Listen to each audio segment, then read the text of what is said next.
is a presentation of Fox Sports. We are Baltimore. We are Minnesota.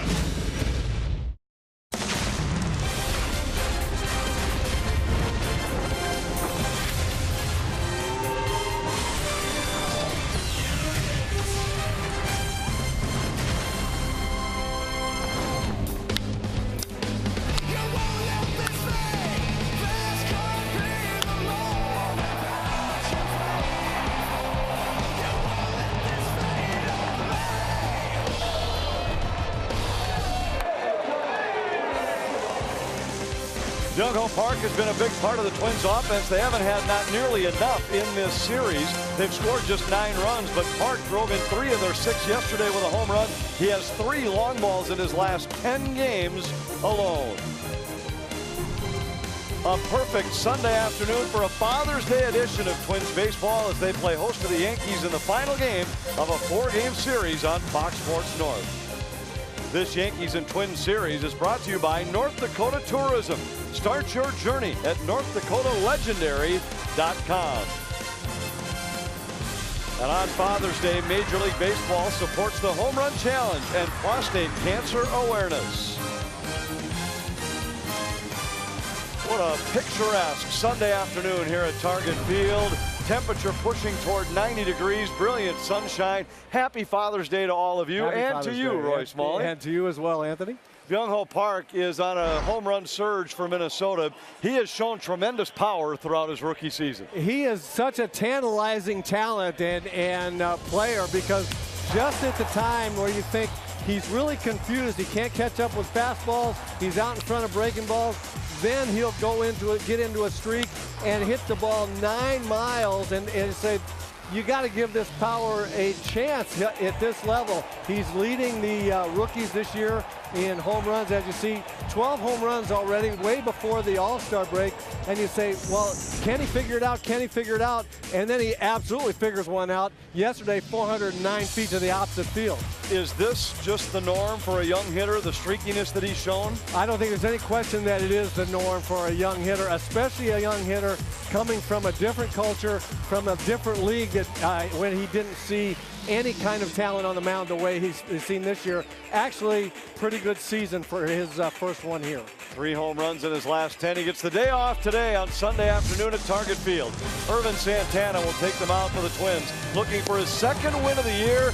Dick and Bird have the Scouting Report next.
Baseball on Fox Sports North is presented by Menards. Save big money at Menards on all your home improvement needs.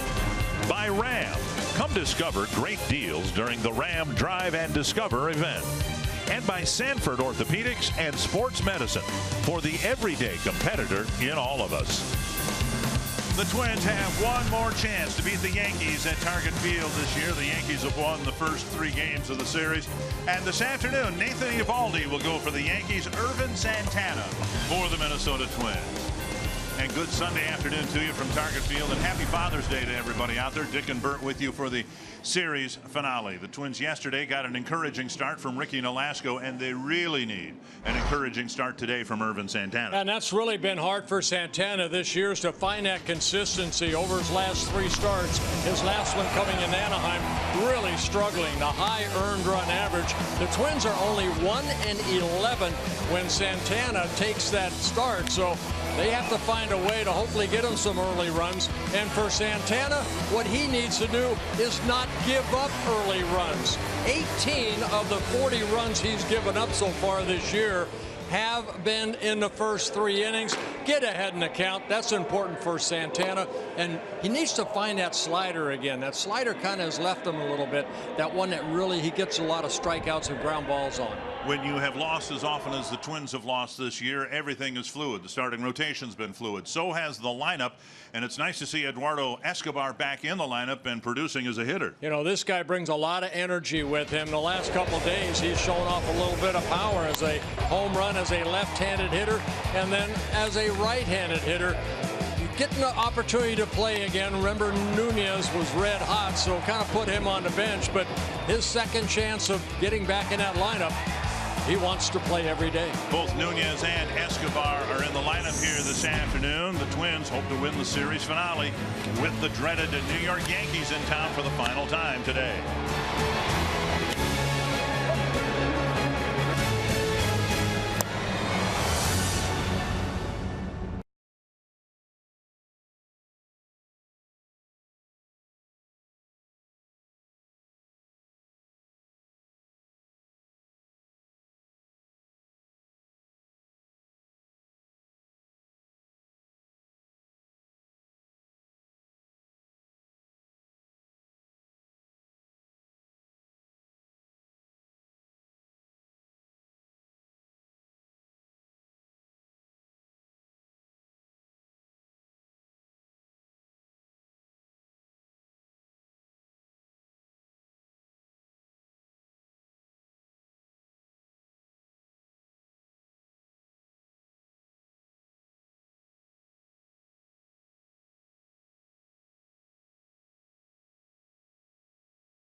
I just want to wish all the fathers out there a happy Father's Day, especially my dad, Pops. I want to wish you a happy Father's Day. I love you. I just want to say happy Father's Day to my dad, Warren.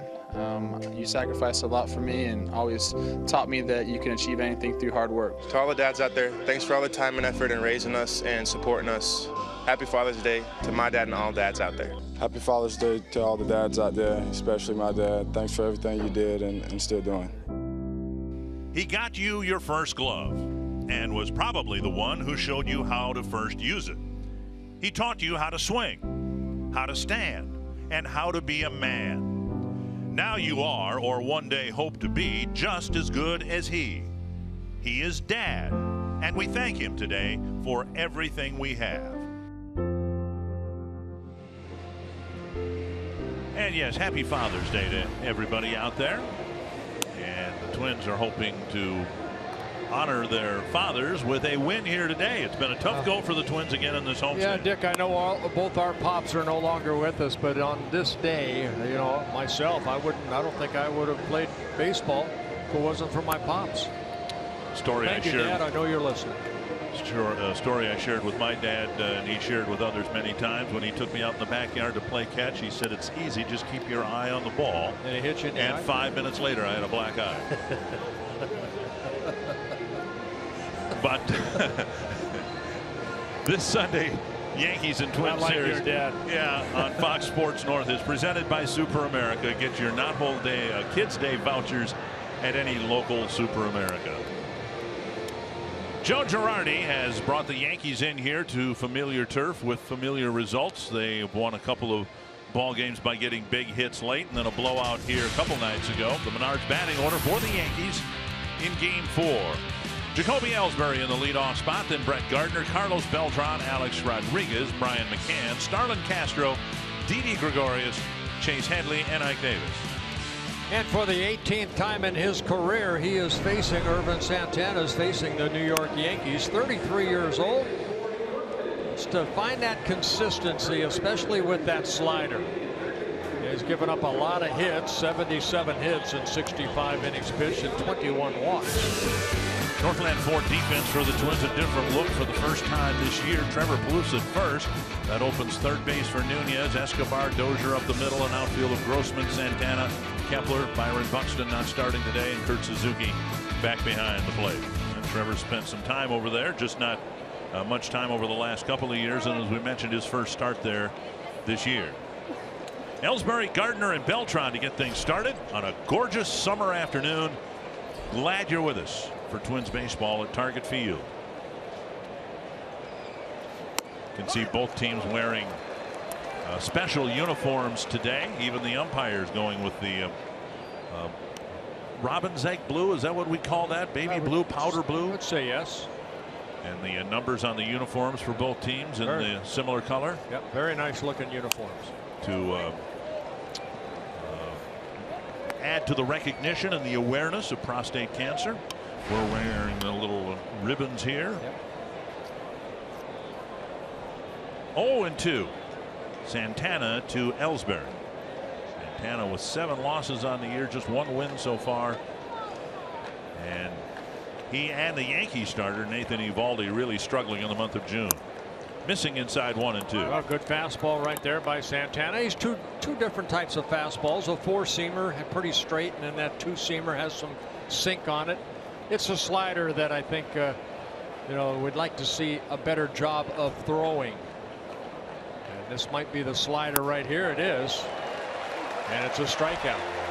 Good downward break on that slider, and Santana starts the ball game off with a strikeout. Straight over the top, you see the nice break on it underneath that swing of left-handers that want to have that uppercut swing and hit it a long way. So good job by Santana on the first bat. And now another left-handed batter, Brett Gardner. I thought Paul Molitor this morning on his radio show came up with an interesting theory as to something that might be contributing to Santana's early inning difficulty.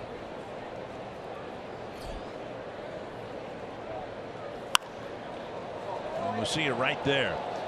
With Santana's fastball, and I'm paraphrasing Paul here, it's more effective at 91 and 92 with a little movement. But early in the game, because he's off to a slow start, he's pumped up, and he tends to overthrow the fastball, which straightens it out. Yeah, I think that, you know, most guys, that's what you end up doing, because you have sometimes 5-6 days between starts. And I notice it more when I was in a National League, because we had such a good rotation with the Pirates.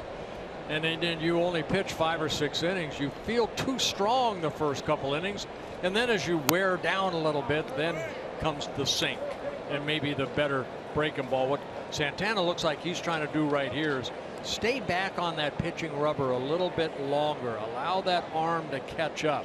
Couple fastballs up. Now make the adjustment. Get it down. Good fastball there at 92 miles but that's an hour. that all coincidentally perhaps with that kind of proves the point. That had some sink to it at 92, and their first fastball he 95. Threw to Gardner was 95 and straight as a dart. Right. That's more the four-seamer. That last 92 was more the two-seamer. And this looks like a two-seamer here, and a good pitch at 95, more the four-seamer. So 2 straight strikeouts for Santana. 18 of the 40 runs he's allowed this year have come in the first 3 innings. So right there, great location. Split the plate pretty much in half. And Gardner takes it for strike 3. 2 down, and now Carlos Beltran.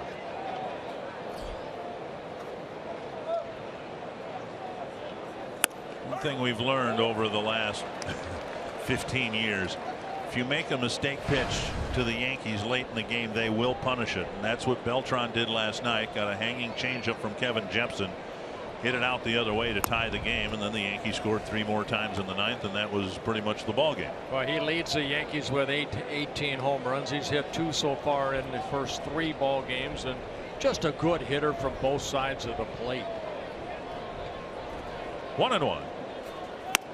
Missed inside 2-1. It's not left-handers that have really given Santana a problem this year. It's been right-handers. Left-handers coming into the ball game hitting 257. Right-handed hitters hitting 331. And a strike on the outside corner. And to me, that says maybe that slider isn't as sharp, because he does throw a lot of those sliders to right-handers. You leave it up and you can see the numbers. And opponents hitting 300 overall. And missing inside now, 3-2 with Alex Rodriguez on deck.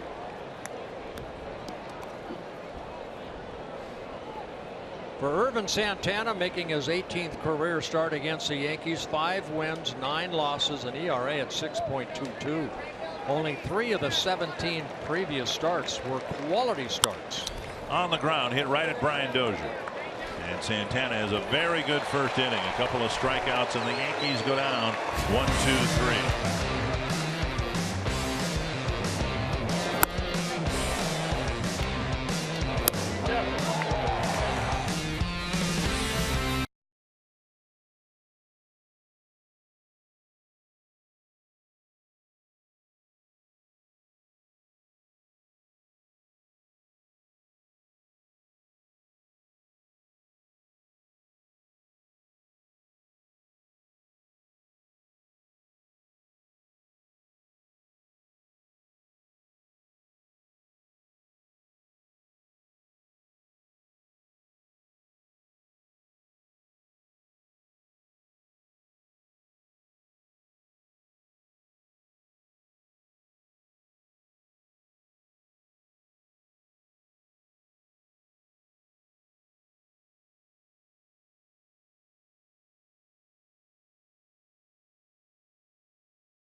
Streaks like that, hoping to win the final game of this series with the Yankees in advance of a 3-game series next weekend in New York against the Yankees. Here's the Menards batting order for the series finale. Eduardo Nunez leading off, Robbie Grossman batting second, Joe Mauer, Brian Dozier, Trevor Plouffe, Eduardo Escobar, Max Kepler, Kurt Suzuki, and Danny Santana. And on the mound, it'll be Nathan Eovaldi on the mound for the Yankees, making his 14th start. Had a very good month of April, good month of May, struggled here in the month of June. 3 starts, an ERA over 9. Strike one to Eduardo Nunez. He'll be followed by Grossman and Mauer. Nunez has done a great job as a leadoff hitter, getting on base, scoring runs. And the former Yankee, of course, would like to do something special here this afternoon against the organization that signed him back in 2004 out of the Dominican Republic at the age of 16. And now 2-1. One of the big problems for Eovaldi last year, he had a really good year and gave up just 10 home runs. He's already given up a dozen home runs this year.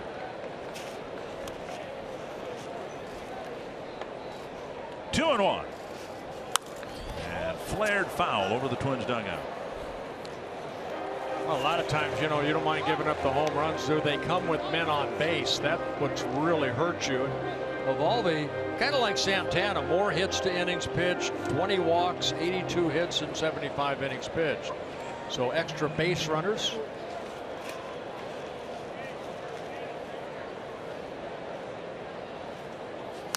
Fouled back, and Nunez tried to crank out home run number 10. A big 2-strike swing. Northland Ford defense for the Yankees. Brett Gardner's in left, Jacoby Ellsbury in center, Carlos Beltran in right, Headley, Gregorius, Castro, Davis the infielders, and Brian McCann doing the catching. Yeah, a lot of veterans on that Yankee ball club. Grounded to third, a 2-hopper to Headley. One down. And that'll bring up Robbie Grossman.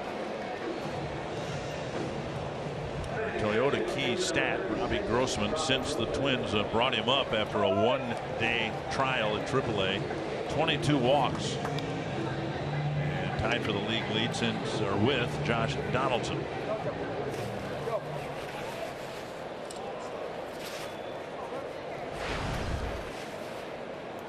Grossman, a switch hitter, is a left-handed hitter, hitting .268. 3 of his 5 home runs from this side of the plate. Eovaldi with a very good fastball in the upper 90s.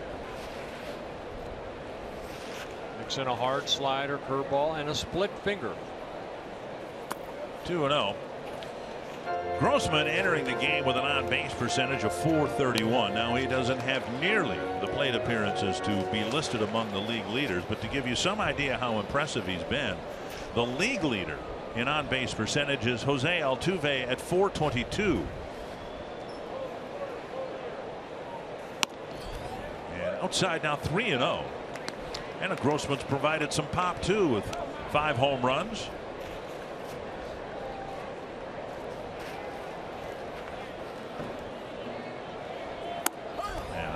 Strike at the knees. 2 home runs as a right-handed batter, 3 from this side of the plate. 9 doubles.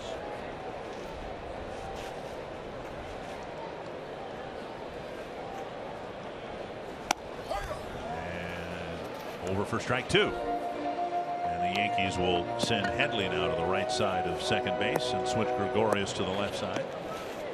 See the Twins do that a lot with Plouffe after the second strike. And a 6-pitch walk, and Grossman's aboard. And before Mauer's at bat in today's game, we're participating in the Home Run Challenge to benefit prostate cancer research. So far, after 3 days this week, $1,775,000 has been raised. You can make a pledge by going to homerunchallenge.org. The Twins organization is also getting involved in the Home Run Challenge. They'll be donating an additional $10,000 for each Twins home run this week, and $1,000 for every strikeout by a Twins pitcher. Twins hit a couple of 9th-inning home runs last night. We'll see if they can show some power early in the ball game here today. Mauer up and away, ball 1. Mauer with 7 home runs on the year. The average has dropped down to .280.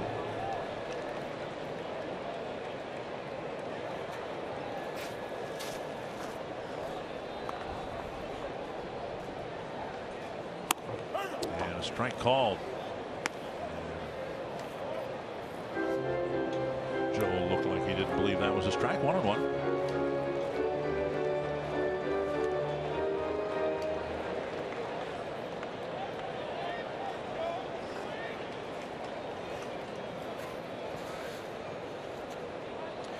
For hitters' purposes today, pretty good breeze blowing in from the plaza area in right field. Flags, I don't think fully, at least down the right field line, show that, but the flags by the left field foul pole show you there's pretty good breeze blowing in from right field. Could feel it down on the field before the game, and Mauer lines it foul.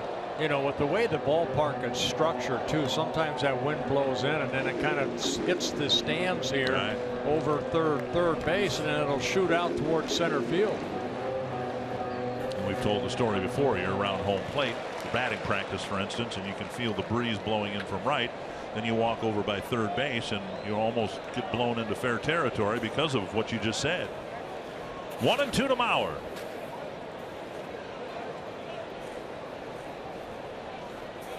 Inside 2-2.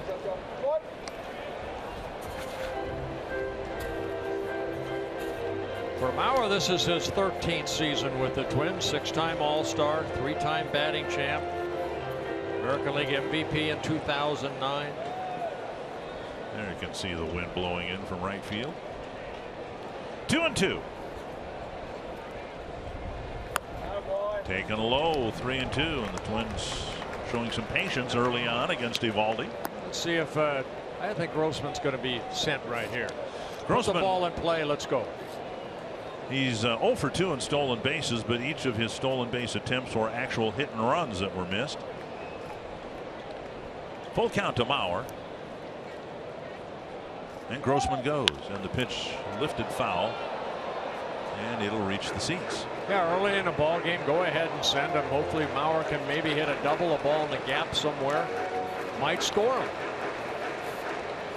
Saw Grossman kind of get a late lead. You want to make sure that that pitcher delivers toward home. You don't want to get picked off. Butch Davis right there, helping Grossman read the sign from Gene Glenn over at third.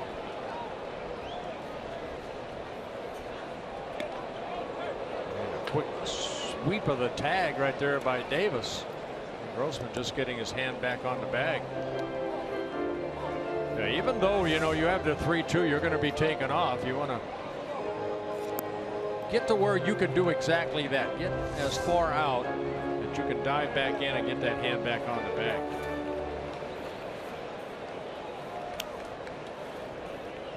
Full count to Mauer. Grossman goes again, and ball 4. A pair of walks after the first out. And Eovaldi throwing a lot of pitches and not throwing as many strikes as he would like. Brian Dozier yesterday taking a pitch down and away and driving it to the right field corner for a triple. And that was good to see right there. The ball had a lot of spin on it. Brian rounded first base, saw that Beltran had a tough time getting to that ball because where it ended up. And it's a triple for Dozier, his first. And doing a better job of not only hitting the ball to left, which he does a lot, but also to center and especially right field. First couple months of the year, he got 3 hits to right field in the first 2 months. So he is getting a few more hits to the opposite field. And of course, the target is still outside, and he takes strike 1 on the outside corner. It looked like a slider right there.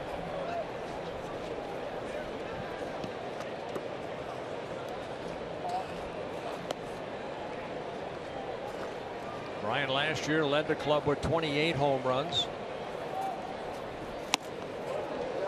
Eovaldi missing the target, which again was on the outer corner of the plate. He missed up and in. 1-1.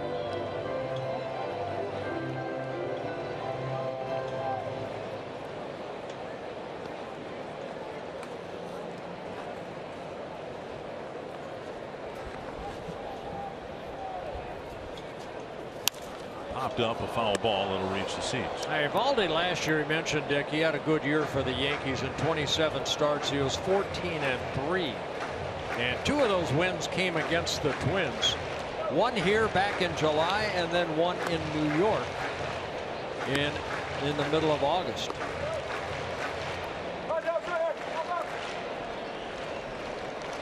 He and Irvin Santana hooked up in that game in August in New York. Beat Santana in that ball game 4-3. That was the day that Greg Bird hit 2 two-run home runs to beat the Twins and Santana. Double play grounder. And safe at first. And for some reason, Castro almost lobbed his throw to first base. The inning will continue unless the Yankees win a challenge here. That was a very weak throw by the second baseman.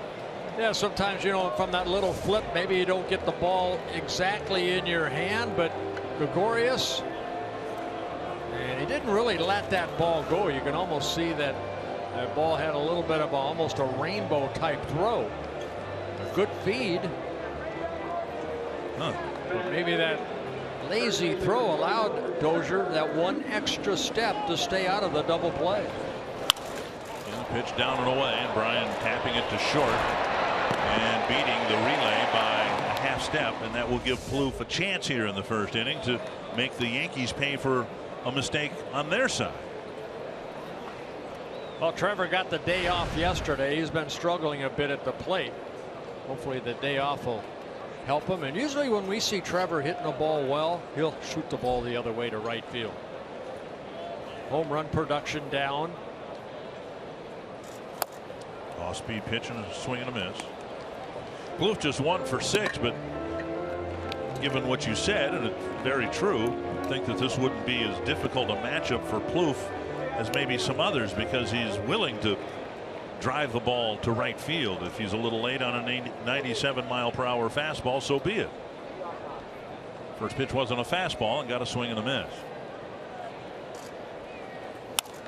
Squirted to the right side, and Davis gets the first hop, and the Twins take a couple of walks and leave 2 on in the first.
Baseball on Fox Sports North is presented by CenturyLink. Switch to CenturyLink Prism TV for an advanced TV experience. Learn more at cprismtv.com. No score after the first. Happy Father's Day again to all of our viewers in and out of Twins territory. And today's Cold Hard Facts brought to you by the Silver Bullet Clean Crisp Coors Light. Alex Rodriguez has done a little bit of everything in baseball. Yesterday hitting career home run number 695.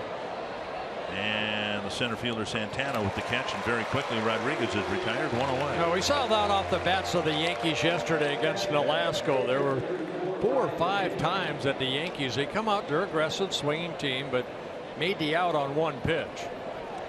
And now Brian McCann.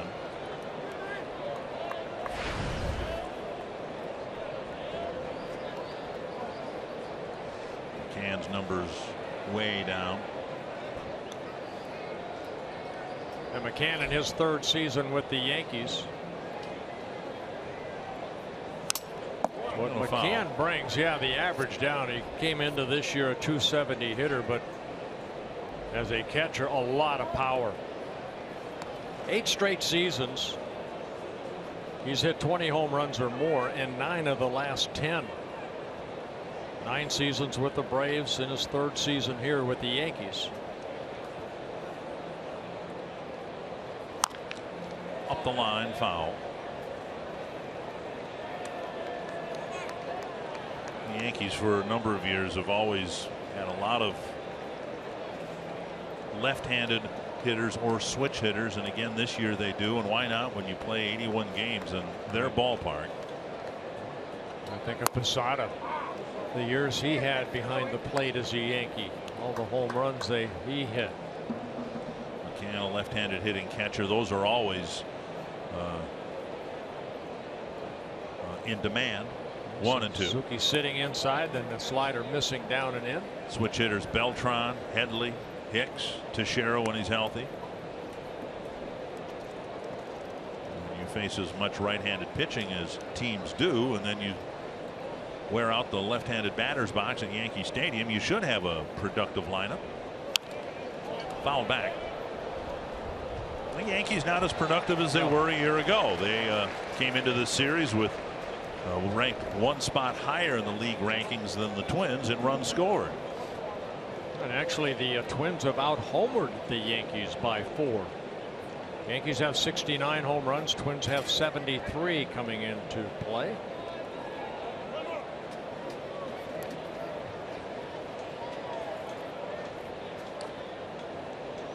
Two and 2.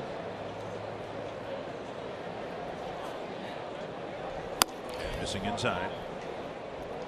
The Yankees are, however, hitting well in June. Even before the Twins series started, they're hitting .291 as a ball club this month. Now Suzuki creeps away. Driven to right center and deep. Santana hoping for a bounce. That's off the facing of the second deck. With the old Dutch sign. Santana got a bounce all right, but off the facing of the second deck, almost right over the 403 marker. Well, there's some of that power that we were just talking about with McCann.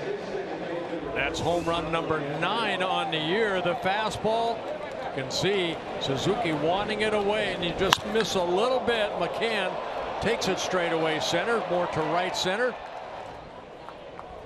And he hit me, the old Dutch. Well, now they make a great potato chip, yes, great snack. You just happen to be old and Dutch. And Dutch, that's right. 1 strike to Castro. I think there's a tie in there somewhere. Punch to right field. Kepler comes in a step. And out number 2. That'll get us to Gregorius. Saturday, July 16th is the championship breakfast celebrating the Twins Hall of Fame. The breakfast will feature a retrospective program featuring 2016 inductees Torrey Hunter and John Gordon, as well as other Twins Hall of Fame members, autographs, photos, and more. It's a great event benefiting the Twins Community Fund, supporting youth baseball and softball throughout Twins territory. For more info, get your tickets to this great event. TwinsBaseball.com/breakfast. And again, congratulations to Torrey Hunter and John Gordon. Well deserved. And when we were in Anaheim visiting with Rod Carew, he said he's planning to come to Minnesota for that event. Not just the breakfast, but the induction the next night. 1-0. And now 2-0.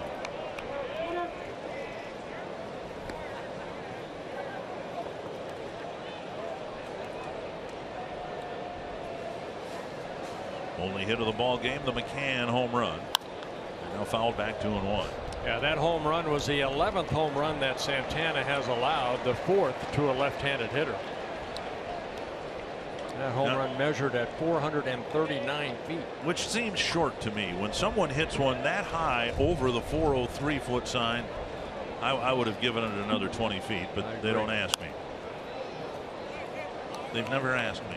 If they would have asked me in 1984, what would you say that went? I would have said over 403 at the trajectory that it was on, with the wind blowing in from right field. The humidity is, I would have given it 457. Okay.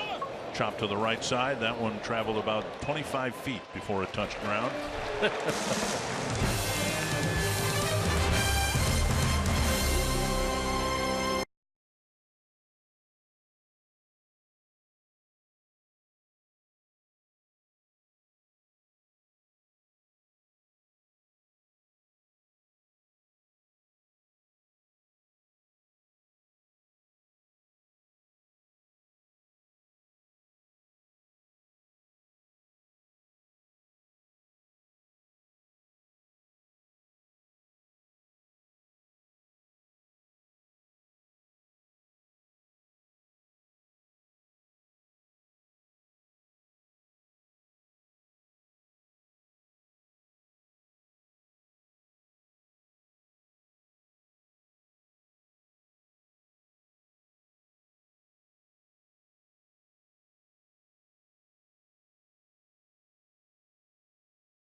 Yankees here in the second inning with Eduardo Escobar at the plate for the Twins. And since coming back from injury, Escobar has had to deal with getting used to a more limited role than what he's typically used to. Now, hitting coach Tom Brunansky says those days off have allowed Esco to really focus on some of his bad habits. In his case, that's swinging at pitches outside of the zone. It's causing his body to move forward to the pitcher. So his most recent at-bats, the focus has been keeping a strong lower body, keeping his head down, really focusing, being able to see that pitch, and obviously it's paid off with home runs in back-to-back games. And guys, today I asked him if he was anxious to have 3 straight, and he laughed and he said, you know what, I'm even surprised at those 2 home runs because I know I'm not a power hitter.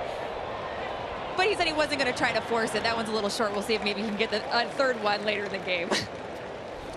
What we've seen, thank you, Andre, we've seen surprising power from him. He's not the biggest guy in the world, but the home runs and the doubles, he really can drive the ball. Yeah, especially if that ball is down. Quick hands, very, very quick with those wrists and hands, getting the barrel of the bat through the light toward hitting the ball. Here's Kepler, and he takes outside ball 1.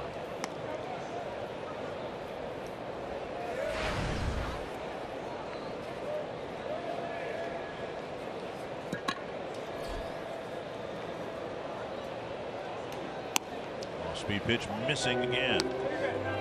Kepler with a home run, 7 doubles in 15 hits.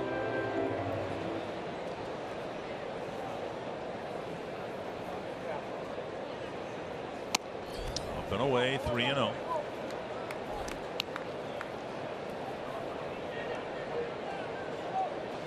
Control has not really been an issue for Eovaldi. Most he's walked in a ball game this year, 3. And a strike. Kepler with 7 walks, 1 of those intentional, and 19 strikeouts in 70 at bats.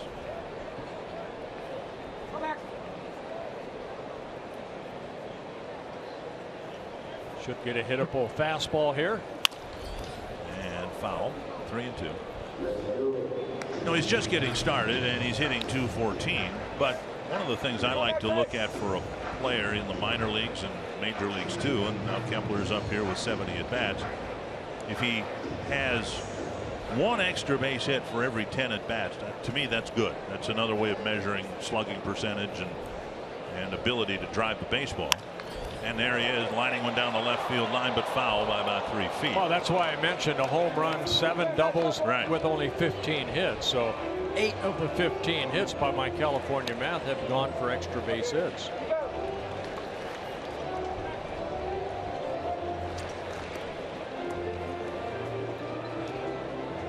3-2. Kepler with one gone in the second. You know, and the Twins, the way they are right now, I mean, 20-48 on the season. Got to let these young kids that have this great potential get their at-bats and see what they can do. Popped up, it's back, and it's out of play. Or what they can't do. You look at a season like this, it always comes back to 1982 for me, when they brought up the Herbecks and the Bernanskis and the Gaiettis and the Violas, Laudner, getting an opportunity to get some major league at-bats. And 5 years later, they brought the first World Series championship here to Minnesota. Little pop-up short center field, and Ellsbury comes in. And out number 2. Before Suzuki's at bat, time now for greater coverage of baseball, presented by T-Mobile. Nathan Eovaldi's last 6 starts, well, they haven't been very good. The last 3 very poor, in fact, but then the 3 before that were really good. So he, like a lot of less than experienced pitchers, kind of blowing hot and cold this year. Well, yeah, you know what? I mean, good year last year again, 14-3, 4.20 ERA, making his 120th major league start. No complete games. That doesn't surprise me in today's game. 99 on the outside corner, a strike. The team ERA was 4.03, so Eovaldi's 4.20 was less than average on the Yankee team, yet he won all those games and only lost 3. And now 99 over the inside corner. Now Suzuki ended up hitting, what, 101 miles per hour last night in the 9th inning and hitting it into the second deck. Sometimes it's not a matter of how you pitch, it's when you pitch. And that might be the case this year too. On the ground, right to Castro. And a 1-2-3 second for Eovaldi.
Twins baseball on Fox Sports North is presented by Northland Ford.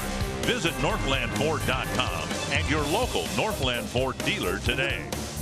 And by Grand Casino. The best stories start here. What's yours? So far this year, there have been too many games like last night where the Twins led most of the way and lost the lead at the end and lost the game. Too many games like Friday night where the starting pitcher didn't give them much of a chance to win. And so the Twins are hoping to try a different recipe, formula, script to pick up a win here today. Yankees have an early 1-0 lead. Here's Chase Headley. Mike Davis will follow, and then Jacoby Ellsbury. There's strike 1. Well, Santana able to get strike 1 on 7 of the 8 first batters he's faced. 6 of them on fastballs, 1 on a slider to get ahead. So establishing the fastball early.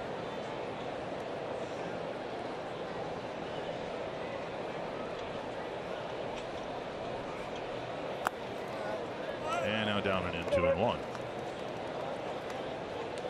And that's what I have seen from the breaking ball of Santana. He just has not been able to get it maybe 2 or 3 feet over the plate. He's always right on the other side of the plate. Fastball just missing. Sometimes that's just the I call it the art of visualization of watching that ball break into the glove of the catcher. Suzuki keeping the glove down. That ball right down the heart of the plate. Santana got away with one. And caught by Nunez in front of the left fielder Grossman. One away. Yeah, nice play by Nunez, going a long way for that fly ball. And bring up Mike Davis. Wisconsin Dells is fast becoming a hot spot on the golf vacation circuit thanks to championship courses like Wild Rock Golf Club, built around and through a former quarry. Now that doesn't sound like that would fit my game at all. Trapper's Turn Golf Club, an Andy North design course, and Coldwater Canyon Golf Course at Chula Vista Resort, one of Wisconsin's most historic courses. You know, speaking of golf courses, I have to say happy birthday from Lavelle Neal for Charlie Miller, age 57 today. He's at Goodrich Golf Course in Maplewood. Okay. So, Charlie, happy birthday to you. It's around the birthday theme. The ball lifted to left, and Grossman gets underneath it. Doug Minkiewicz has turned 42 today. The manager for the Twins in Chattanooga, former Gold Glove winning first baseman for the Twins. 2 down on the third. That'll bring up Ellsbury. You would think with me, wishing Charlie a happy birthday, that I would get maybe a free round of golf or something out there, but it's Lavelle Neal that wanted me to say it because he's getting it, not me. A free round of golf? Yeah. Now what am I going to get for wishing Minkiewicz a happy birthday? Probably the same thing I will get. Wishing Charlie a happy birthday. Thanks. Nothing. Yeah. 1 strike to Ellsbury. And you'll like it. And a 1-hopper. Easy play for Dozier. And yeah, good inning for Urban Santana. Twins trail 1-0.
Only in Minnesota can you take in a fall harvest that not only promises.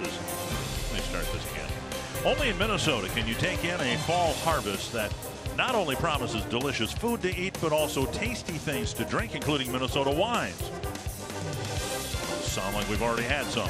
Visit exploreminnesota.com. Learn about Minnesota wineries and vineyards, which I think are the same thing. I'll have another, please. Find endless ideas for the perfect getaway at exploreminnesota.com. Share your favorites with #OnlyAnMN. Isn't a winery and a vineyard? Well, I suppose vineyard, you're just raising grapes, and the winery, you're actually making wine. You're drinking it, yes. I'm not. It just sounds like I have. Well, it is Father's Day. did not offer at it. He took ball 1. Santana, Nunez, and Grossman here in the Twins' third. Yeah, what that does, that brings Headley in from third base, and maybe Santana will get a fastball away and slap it by him. Cuts down the range of that third baseman. And behind third over near the tarp. No play. Yeah, Byron Buxton getting the day off. Santana playing out in center. And Danny Santana, of course, hits from both sides of the plate, and as a left-handed hitter, a lot better too, hitting .286. His home run coming from this side of the plate. And with the off day tomorrow, give hopefully Buxton a couple days off. That's bunted foul. And an interesting chat with Paul Molitor, who, of course, Hall of Fame player, great bunter himself, about Gardner's bunt in his first at bat here on Thursday night, a 3-2 bunt attempt that went foul, went for a strikeout. And Paul said, you know, there are some players, and he said Danny Santana's one of them. He's got a poor 2-strike batting average, and he says Santana, he'd be just fine with Santana dropping down a bunt even with 2 strikes.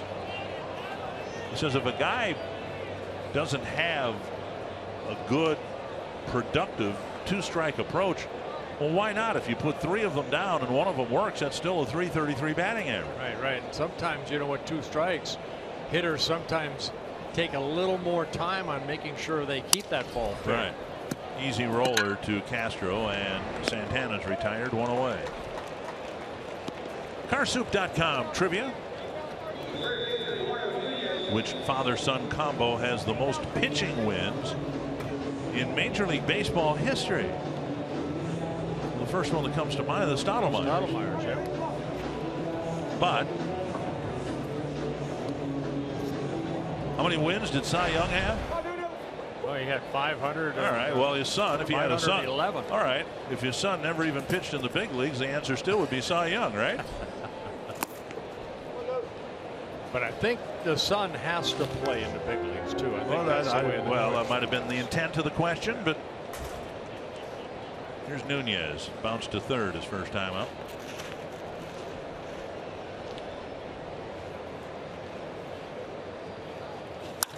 And now a liner to left, and that'll be a base hit, a solid single to left for Nunez, and we'll see if the Twins set him in motion here during Grossman's at bat. Yeah, Mel Stottlemyre, the father, he was on the mound when I pitched my first game at Yankee Stadium, my mound opponent. I got my first major league hit off of him. Okay. High chopper over the mound. And did you also then, I think the answer might be yes, did you pitch against Todd then too? No. Okay. No. Here's Grossman. Oh, by the way, he beat me 2-1 too. Nunez dives back. What we've seen Nunez do is not only steal in situations like this, but go on the first pitch. He has 16 steals in 20 attempts. Yeah, this season only 3 attempts against Eovaldi on the mound, 2 successful. And Nunez leads the club with 16 stolen bases in 20 attempts. You know, it's fun to watch a base runner, and we can say this of Nunez when he's at first. Nunez right now running the bases with a lot of confidence. And the Twins hope that eventually Byron Buxton will get on base as much as Nunez has been on base, and he'll establish that confidence on the bases. You have to, this is from a guy who was a very mediocre player in high school, but you have to have confidence in whatever facet of the game you're playing, whether it's pitching, hitting, or base running. And we've seen a lot of runners here over the last few years that didn't have much confidence once they got to first base. Well, for Buxton, the big thing, and it probably went for you in your high school days, you have to get the first. Yes, that's right. That was one of the problems. There were many, but that was one of them. But you know what I mean? I mean, you can look at and Nunez is just exuding confidence right now. If it's a base hit, he wants third base. If Eovaldi will even give him a chance, he's going to steal second. 1-0. But he doesn't go on that pitch, and it's 2-0. Grossman walked his first time up. And when someone's aggressive like that, say a Ricky Henderson, you know that they're going to want to run. As a pitcher, you worry about him. Sometimes you forget about the guy that you're trying to get out, and that's the guy at home plate.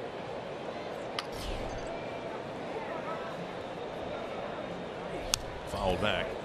Denard Span was a guy who the Twins had up here, and a very good player. But he got picked off a lot early in his career, and his confidence waned.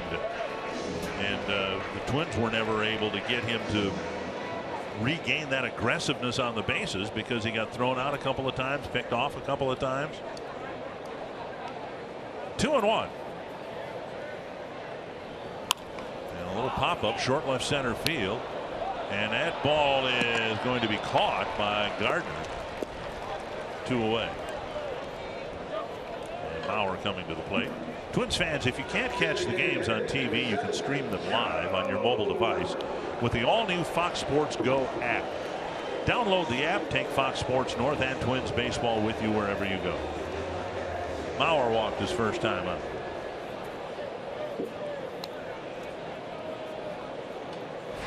Now what you might see is Nunez trying to steal second.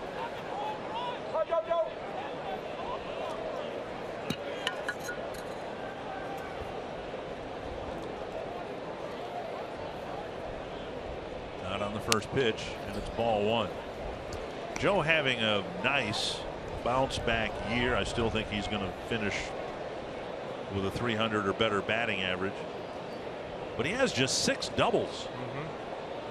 That's why I thought maybe Nunez would go now, because you know Joe doesn't have a lot of extra base power yet, and I think that's because he doesn't really pull the ball, and the whole outfield shades him down toward that left field line.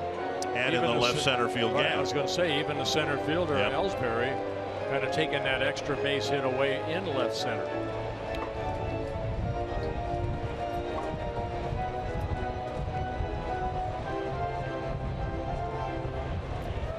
Nunez hadn't had a good read yet to try to steal. Now he goes, and he stops, swing and a miss in the throw to second, but there's no runner coming. Good throw by McCann, though. Hey, you know what? You're trying to catch the ball, and all you hear is somebody maybe from the dugout. There he goes. And you just do exactly what McCann did. Go ahead and throw it. See, you heard something. And he's been thinking, McCann has, of Nunez stealing ever since he singled the left on every pitch. So he was ready to throw, and he threw. And it might have been a case where Nunez was not unhappy with his his jump from first base. 1-1. And now 2-1.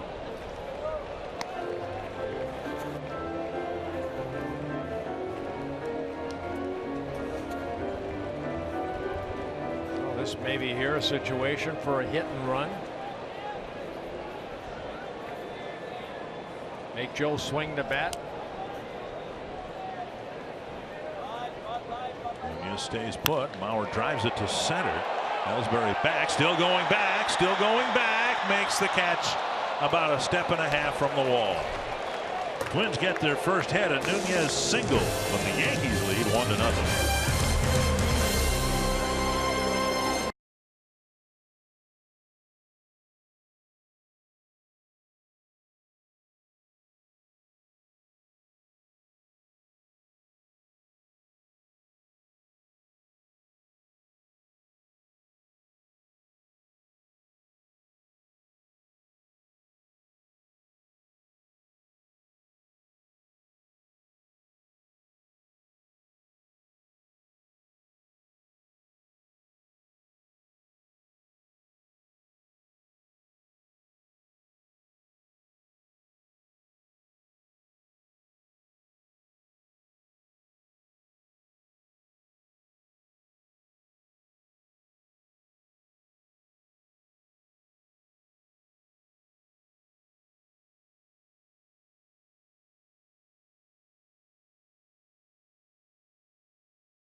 in this Yankees Twin Series is brought to you by North Dakota Tourism. Start your journey at NorthDakotaLegendary.com.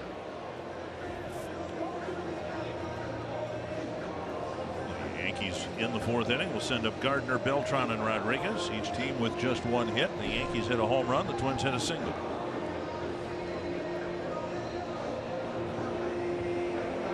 A good pitch for a count for Santana. 39 pitches, 25 for strikes in the first 3 innings. Gardner called out on strikes his first time up.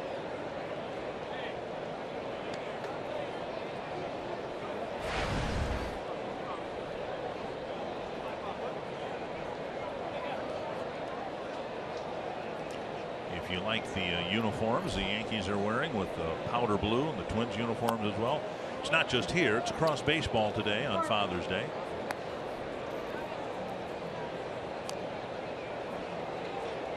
Special caps being worn. And I noticed this too about the Yankee helmets on Thursday. They've got the dull finish on their helmets. The Twins still have the glossy ones, but it brings back memories to me because I remember the Yankee helmets from their glory days as I was growing up. Maris and Mantle and all those guys, they had that dull helmet look back then. So in a way it's kind of a throwback look for the Yankees, at least to me. Yeah, the difference is now everybody has to have the ear flap, where back then it was just basically the helmet without the ear flaps. 2-1 to Gardner. Just off the plate. I can still picture Harmon Killebrew with that hat, that hard hat that he wore. And when he got to first base, he always wore his hat in his back pocket. The cap. The cap. And then you didn't have to keep your helmet on. Right. And of course, Santana drifting toward the gap and still tracking that ball, and it got over his head onto the warning track, and Gardner flying around second. He'll slam on the brakes. That's a mistake right there by Santana. He saw that ball kept drifting on him, and he tried to maybe Cadillac into making that catch. I do think though that the wind we mentioned earlier did push that ball more toward the gap. Right, but watch Santana right here, his route going toward the ball. Now Gardner gave it a ride, but right here he kind of slowed down. Yep. And that ball ended up hitting the ground behind him. Even Irvin Santana saying, come on, man, that ball's got to be caught. And now Beltran with a runner at second, nobody out.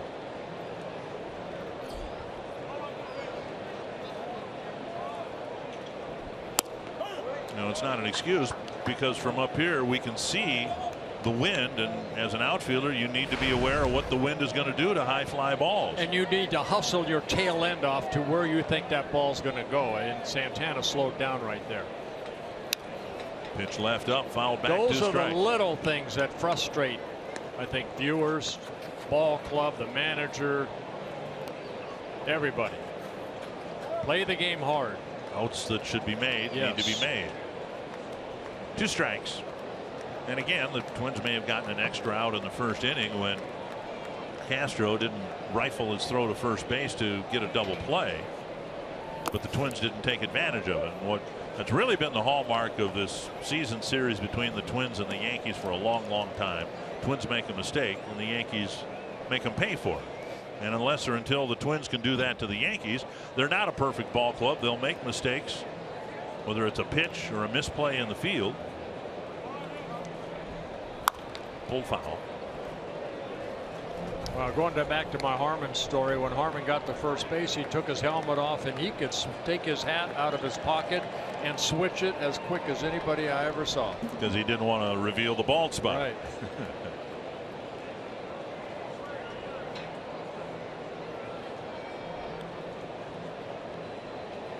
1-2.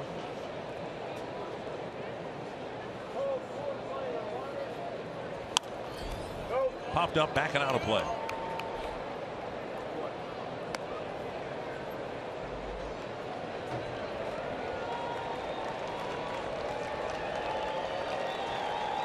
Well, yesterday we showed all the viewers Beltran over 2,500 hits, over 400 home runs.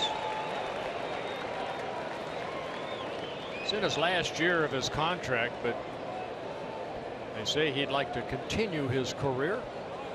He's 39 years old now. 2-2. 8-time All-Star. When he came up with the Kansas City Royals in 1998, late in the season, and next year was his rookie year, and he won the American League Rookie of the Year in '99. 3-time Gold Glove winner out in the outfield. A lot of RBIs in his career.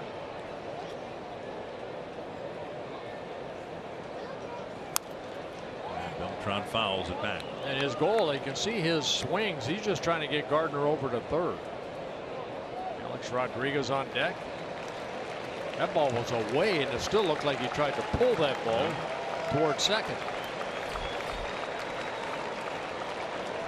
Beltran hit a ground ball to Dozier's first time up.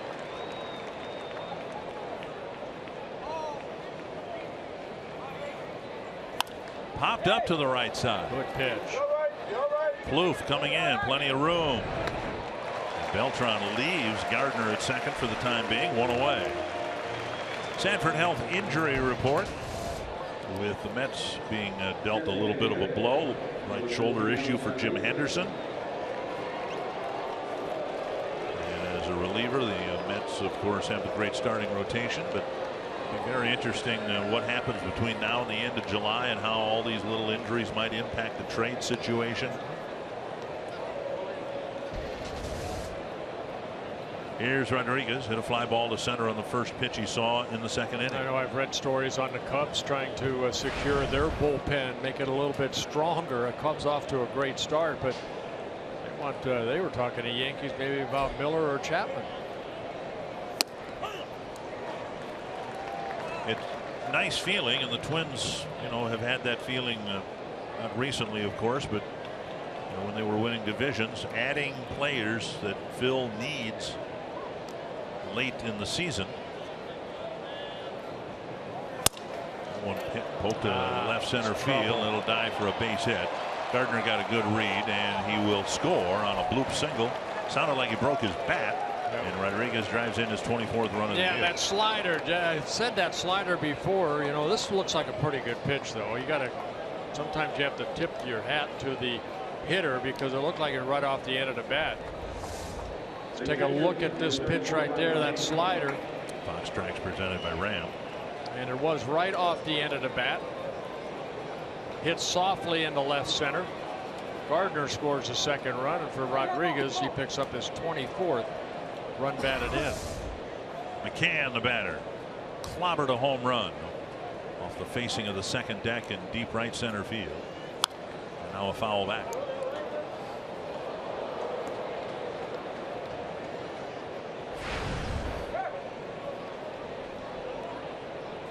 So that misplay by Santana out in center field creates a run for the Yankees.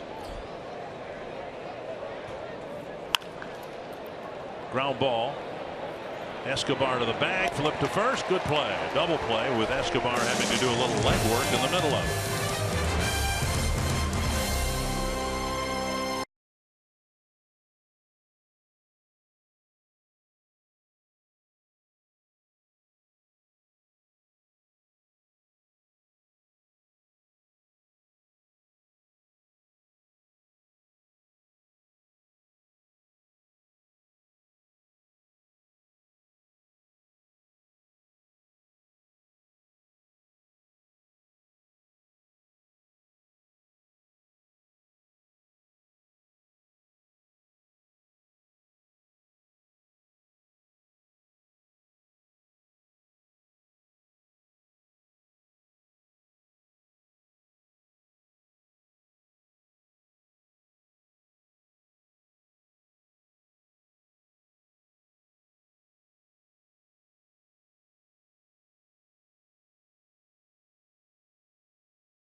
The Manticore here at Mount Olympus is the centerpiece of the park.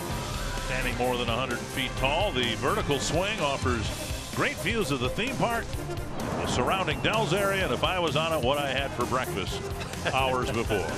I agree. I would not do that. I'll do a lot of things, nothing that spins like that. You see Butch Davis right there talking to Santana. Those things, again, cannot happen.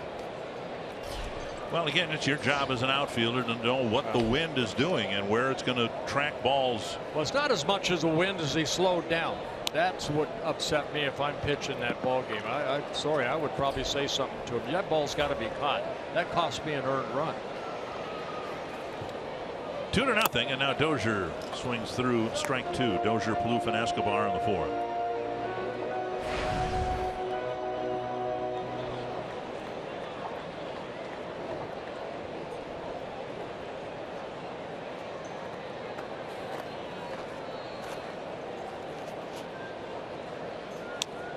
Eovaldi wants to reset.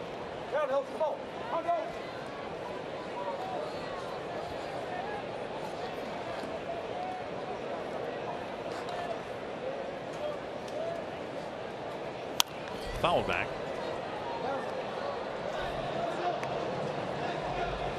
Eovaldi making his 14th start of the year, just 26 years old. He came up with the Dodgers back in 2011, also pitched for the Miami Marlins in his 2nd season with the Yankees.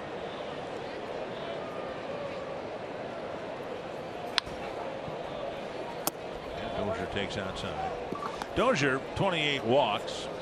The league average in on-base percentage is .320, and his is .327. So we've seen the batting average pick up a little bit. The walks have come. A little roller to second, hit right at Castro. 1 down. We'll bring up Plouffe. The annual Wells Fargo Minnesota Wild Road Tour is coming to a city near you, June 21st to the 23rd. 3 separate caravans of Wild players, alumni, and staff will visit select communities throughout Minnesota. Visit foxsportsnorth.com and click on upcoming events for tour stops and a list of players scheduled to appear. 1 down on the 4th, and now Plouffe.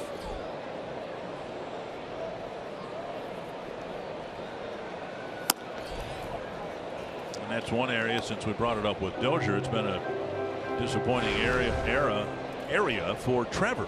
He has just 6 walks on the year, and his average also in the 230s and an on-base percentage of .264, which is about 60 points below the league average. 1-1.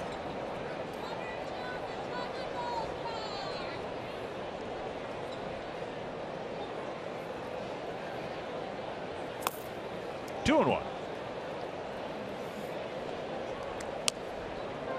Trevor Plouffe, just turning 30 years old 3 days ago in his 7th season with the Twins. Never been a high average guy anyway. Career .245, but with power. He's hit only 5 home runs. There. Great stop at first by Ike Davis. What a play. He took maybe a double away from Plouffe. 2 down. He sure did. Good defensive play by Ike Davis, just joining the Yankees 6 days ago. Teixeira down. They tried to Chris Parmelee over there. He got hurt. But Ike Davis going to his left. What a nice play. And then flipping it to the pitcher covering first. 2 down on the 4th, and now Escobar.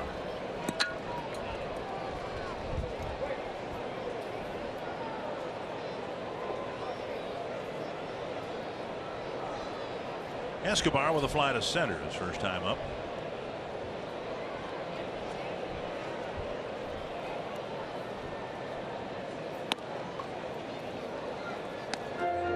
One and 0.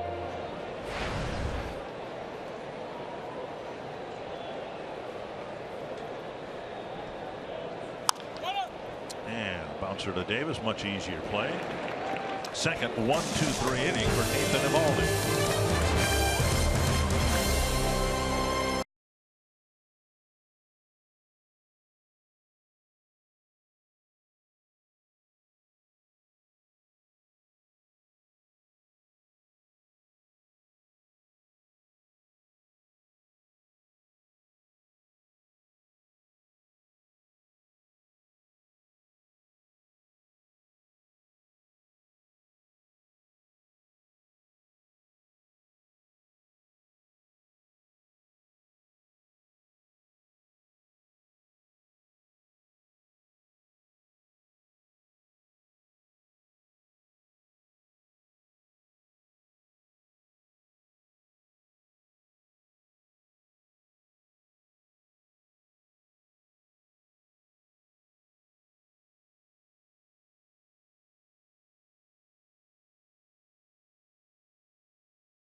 the Minnesota State Lottery Winners Circle. It's a doubly special Father's Day because it's also a day to celebrate Merle's 90th birthday. This is Merle from Austin, Minnesota, and his entire family is here.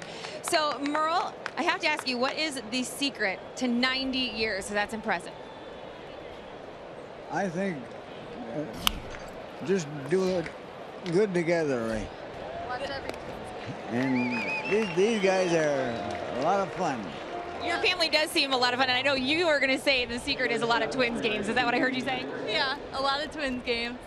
Now, did you become a baseball fan with your grandfather? Is he the one that turned you into it? Baseball games. He goes to the sports games, and he just loves baseball. He has it on every night, falls asleep to it. Well, we certainly love having such a dedicated fan like you. I was asleep alone. I love it. Well, happy birthday to you. We're going to give you $100 worth of scratch-off tickets from the Minnesota Lottery, so you can celebrate your birthday that way and enjoy the rest of the day with your family. Okay, thank you. You're so welcome. Guys, back to you. Yeah, thank you. Thank you very much. And happy 90th birthday. Happy Father's Day to you. Foul back. And the count 1-1 to Gregorius. Castro bouncing out to short to start the inning. That's what I like about the Winter Caravan, too. My first Winter Caravan, 1970, Dick. You get an opportunity to go out and just thank the fans for supporting Twins baseball since 1961. So many great fans. And I know you've talked about, as I have, when we've had stops in Austin, gone to the Spam Museum and the Hormel plant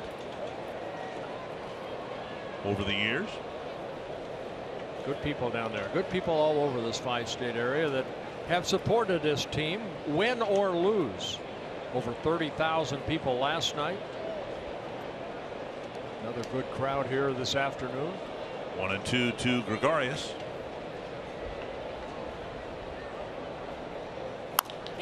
Good changeup. And Plouffe feeds Santana, 2 down. Registration's begun for the 2017 Minnesota Twins Baseball Fantasy Camp. Fantasy campers will enjoy a week in Florida playing ball at Hammond Stadium, spring training home of the Twins. Also a great list of former Twins who are coaches. Camp commissioner Bert Blyleven. And in spite of that, Tony Oliva will be there. Kent Herbeck will be there. Frank Viola's been there. And Rick Aguilera's been there. And I'll find him. You are the judge. Yes, I am. Of the Kangaroo Court. Yes.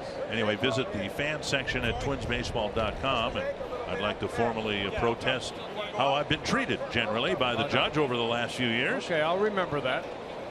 Frank Quillisi, also the alternate judge in case, you know, something happens to the main judge. I tell you what, you keep beating me up, something's going to happen to the main judge. I'll tell you that.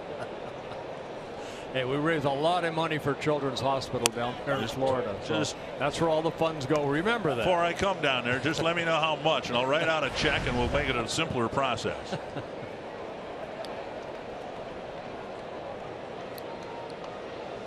You will be getting a letter in the mail. Doesn't mean I have to open it. 1-1. Headley with a pop-up to Nunez in short left field, his first time up. Now a fly ball to right. Should be playable for Kepler or Santana, and the ball's going to take it out towards Santana, or the wind is. And it's a 1-2-3 fifth for Santana. Urban, Santana.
see fans of the game enjoying a sunny, warm, humid day here at Target Field.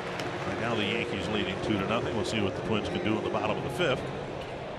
Max Kepler, Kurt Suzuki, and Danny Santana will bat.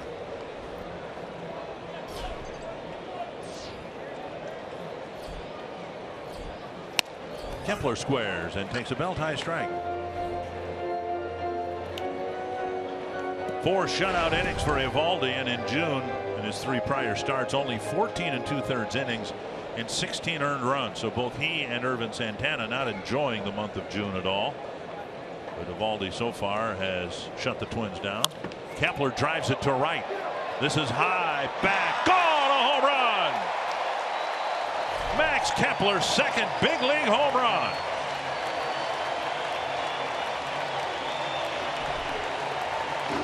And a wind cutter to get the Twins on the board.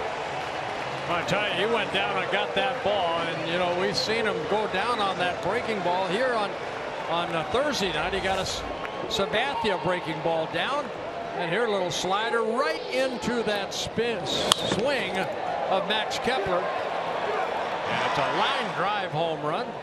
Just over the limestone into the flowers. And now ball 1 to Suzuki.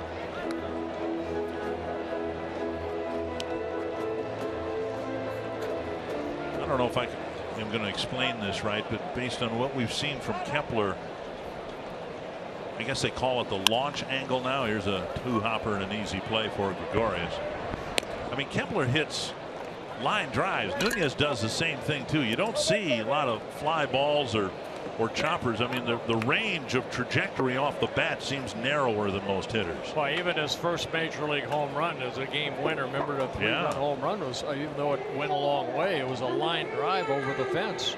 We've seen Sano hit, towering fly balls and park too, but Kepler more of a line drive hitter, and that's I think a compliment to the young player. Here's Danny Santana. Swing and a miss. Eovaldi giving up his 13th home run, this being his 14th start.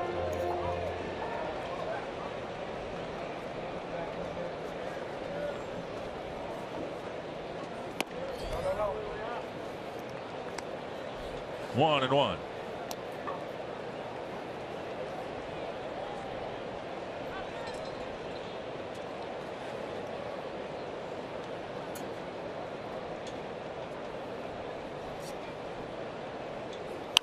Foul back, 1-2.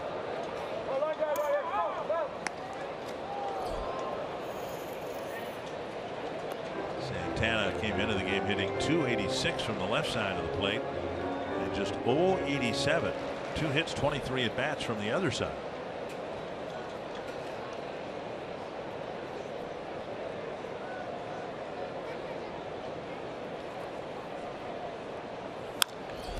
And flip foul.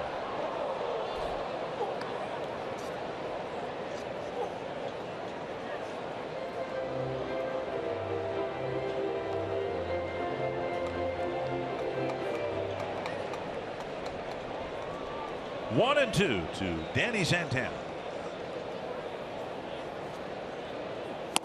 Swing and a miss. 2 down. First strikeout for Eovaldi, who's been able to get 9 ground ball outs, 4 fly ball outs, and 1 strikeout. That slider, you can see the uppercut swing, but it's a line drive type swing.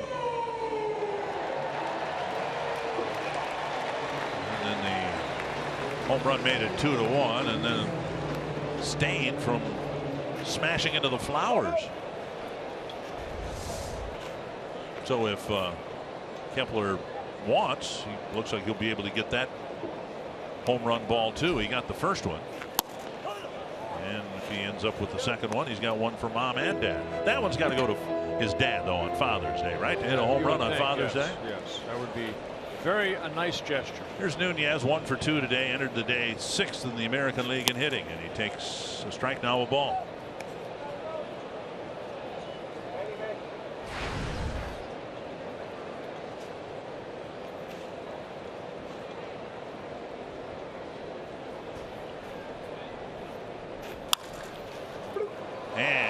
over the glove of Headley. We'll see whether they rule it a hit or an error. Nunez is aboard. Hopefully that's a hit right there. Headley, who has made some really good defensive plays over the first 3+ ball games here against the Twins. He went to his left, and then I think he expected that ball to stay down. Let's take a look right here. Ball right in front of him, and then pops straight up, and they will give him a base hit. So Nunez gets his second hit. We'll see if he takes off here. He never did budge from first base after his 1-out single in the third.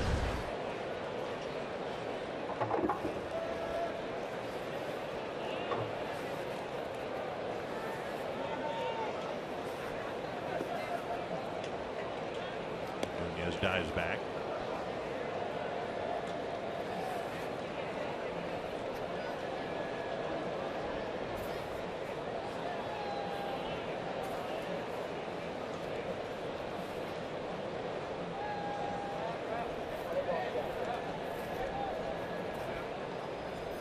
They pitch out thinking Nunez is going. So far, everybody in the ballpark has thought Nunez is going to go except Nunez. Well, a lot of times maybe you just have a tough read against a certain pitcher. Baldy pretty quick home. In the third inning, he took off once but took 2 steps and slammed on the brakes.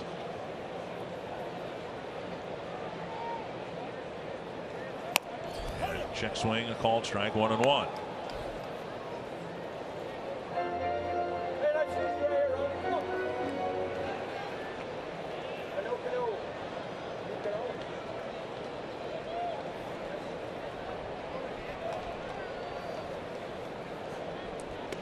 With Eovaldi on the mound, this is his 120th major league start. There have been only 12 stolen bases against him in 21 attempts. Quickness to the plate's part of it, but he's got a different cadence out there. He holds the ball, quick pitches almost. Big leg kick, and the ball fouled away, 1-2.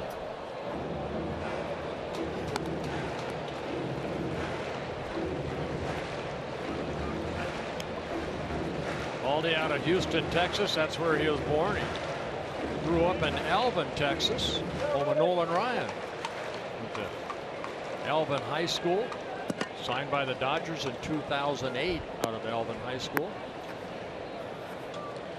1-2. Nunez goes. And the pitch lifted foul.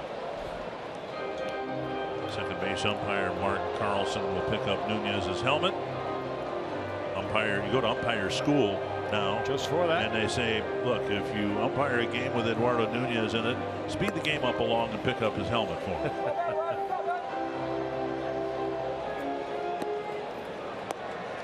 Nunez finally committed towards second base, but the pitch fouled away, 1-2.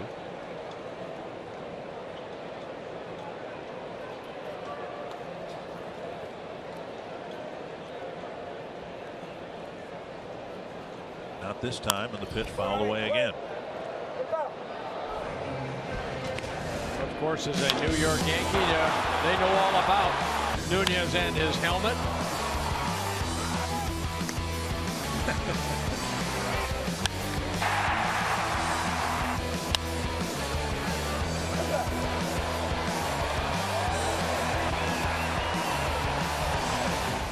If he ever runs the bases and the helmet stays on, that would be more newsworthy. 1-2 to Grossman. Double here might tie the ball game.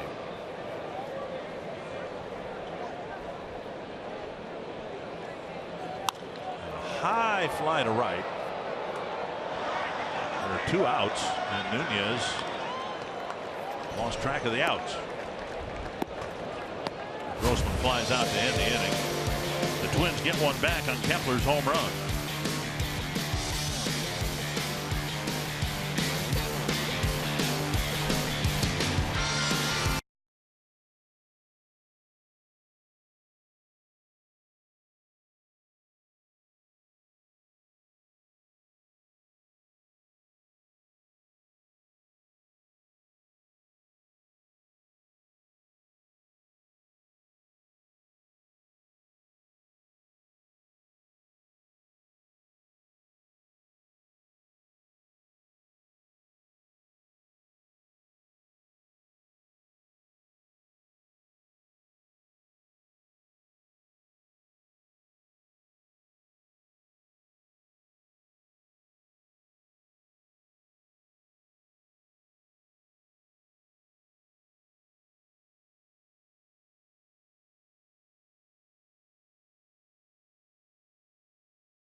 Dell's Water Sports. Get out on the water on whatever watercraft floats your boat.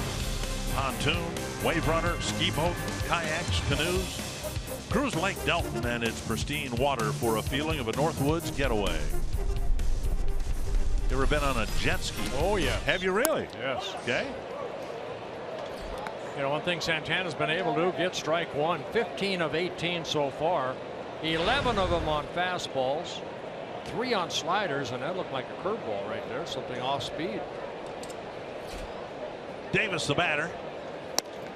And a strike on the outside corner, 0-2. Change up there. Davis with a fly to left his first time up. He made a tremendous fielding play, taking a hit away from Trevor Plouffe in the 4th inning.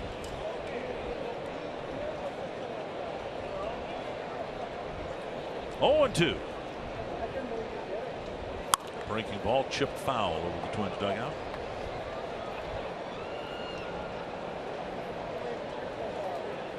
Mike Davis, of course, the son of former Twin Ron Davis.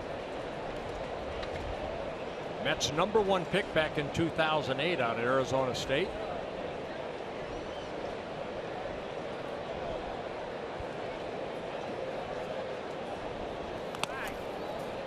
In there, 1-2.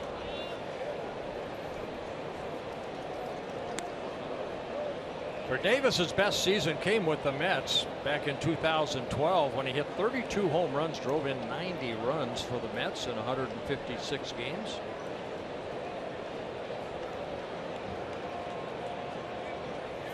And outside 2-2.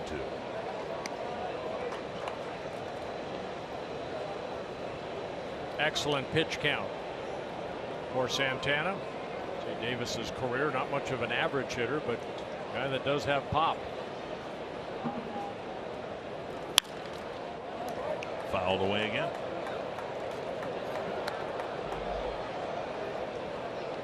Signed with the Texas Rangers back in February and then was released by the Rangers on June 12th, and then the next day signed with the Yankees on a week ago. 2-2 again from Santana. Swung on, missed a foul tip. And Davis strikes out, 1-1. And Santana picks up his 3rd strikeout, his first since the 1st inning when he struck out Ellsbury and Gardner to lead off the ballgame. And Ellsbury will hit next. 0 for 2 on the day.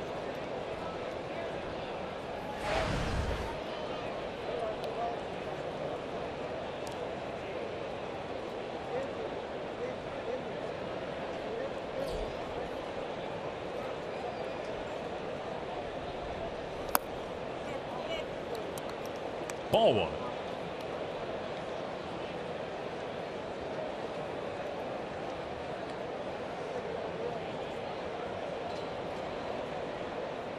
Yankees have gotten back to the 500 mark with wins in the first 3 games of this series. Still 5.5 games behind the Orioles, 4.5 games behind the Red Sox, 3.5 games behind the Blue Jays. Whoever of those 3 teams, if you want to discount Tampa, and you probably shouldn't do that. No. If you want to discount, say, the Orioles, then Yankees are only 4.5 games back. The point being, and you mentioned it, there reportedly been some discussion between the Yankees and the Cubs regarding part of their bullpen. You'd have to be awfully sure that you're going to be out of the race before you do anything to the best asset you have, which is the 3-headed monster out of the bullpen. Right.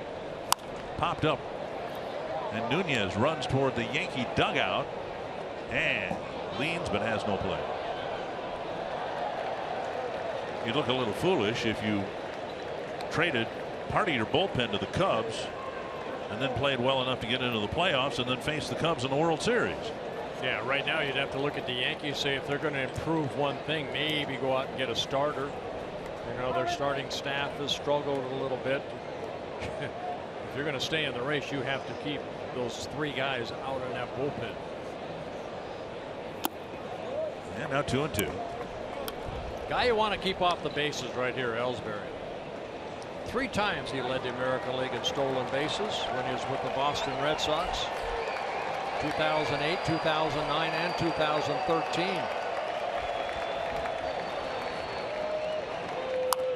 Chopped up the right side. And glove to glove. Plouffe to Santana, 2 away. Nice play by Trevor Plouffe. Good job of Santana getting over there. MLB.TV Premium, the #1 live streaming sports service, delivers everything you've come to expect and more.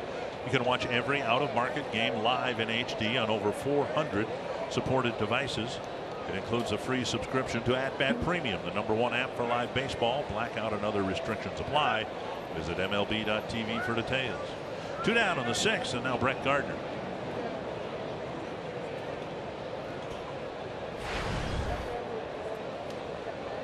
Gardner hit the fly ball that kept drifting toward left center field. Santana misplayed it, went for a double, and Gardner came around to score on Rodriguez's broken bat single, and that's the difference in the ball game right now.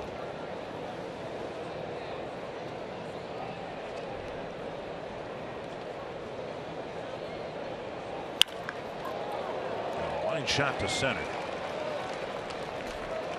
And Gardner's aboard with a 2-out hit. Gardner picking up his 2nd hit.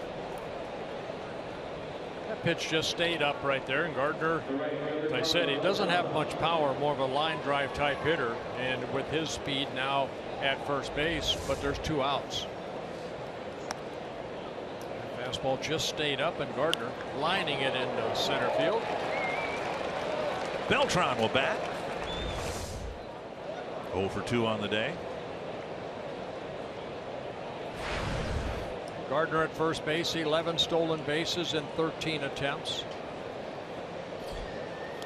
In the dirt, blocked by Suzuki.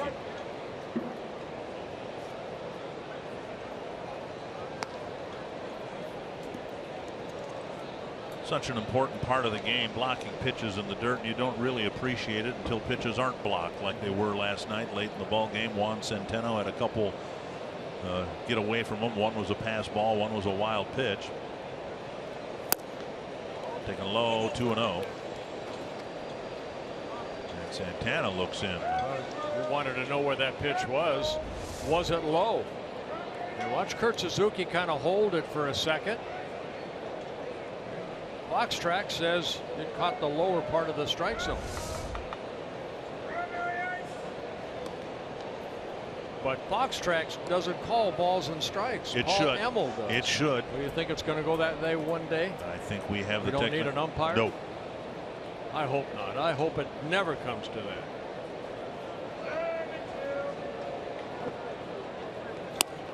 And there's a strike on the outside corner.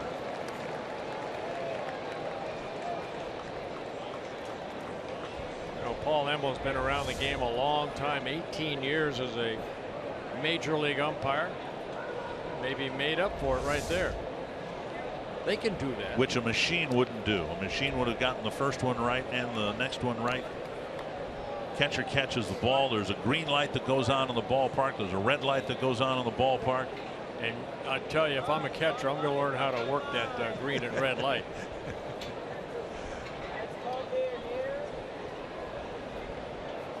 Don't take away. They've already taken enough away.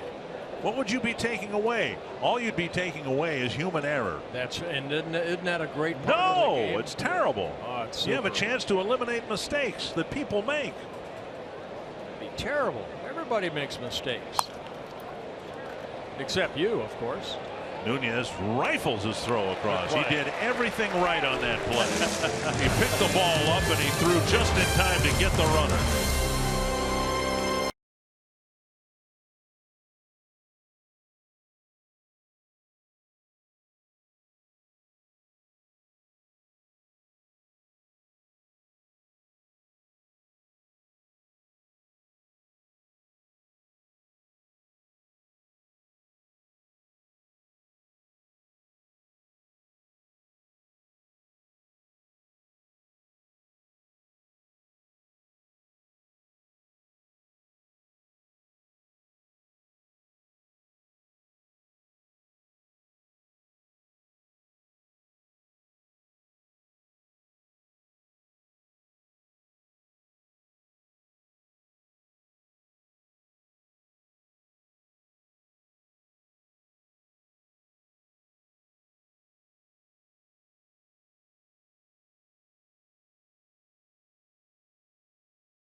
Sunday Yankees and Twins series on Fox Sports North is presented by Super America. Get your Not Whole Kids Day vouchers at any local Super America. Audra Martin, Bert Blyleven, Dick Bramer here.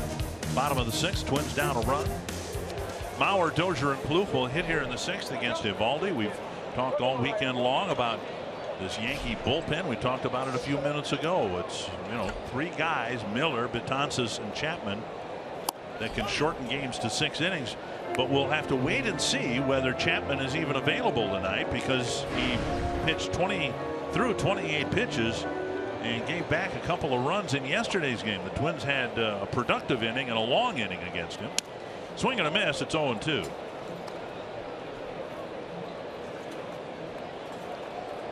Well, one thing you don't want to do if you're Joe Girardi is just say, okay, I'm going to use these guys night after night. You'd like your starter to go, you know, into the 7th inning, so maybe use 2 of the 3 if need be.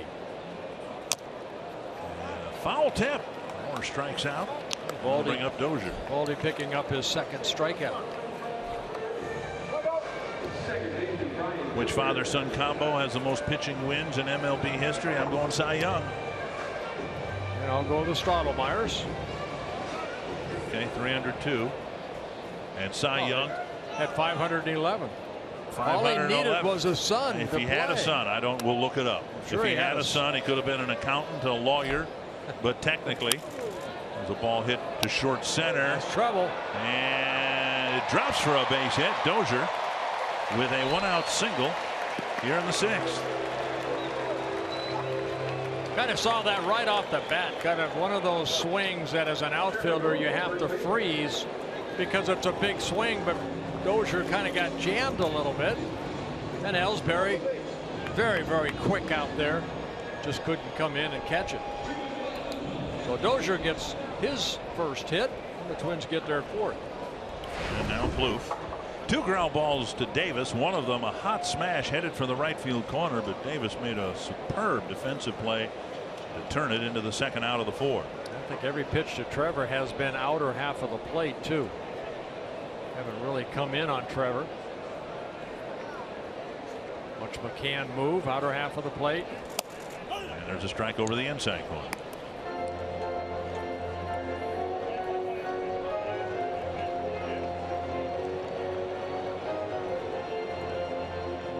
Ryan stole a base in last night's or yesterday's ball game.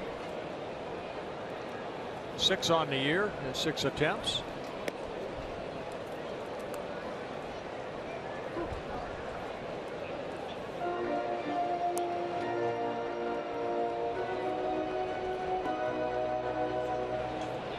Took Nunez a while to feel comfortable to take off with Eovaldi on the mound. And now Dozier at first.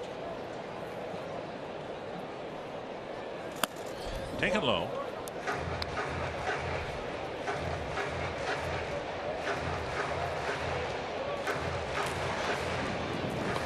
Betances getting loose.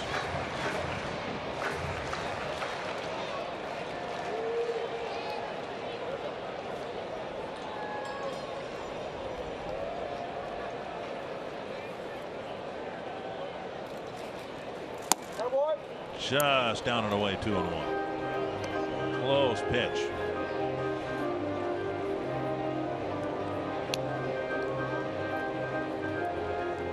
Plouffe with a long look at Gene Glenn. See if the Twins send Dozier here.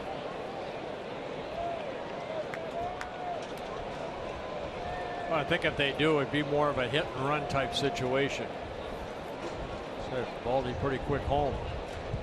Dozier stays put. The pitch swung on and missed. It's 2-2. Yeah, breaking ball right there. Might have been that splitter.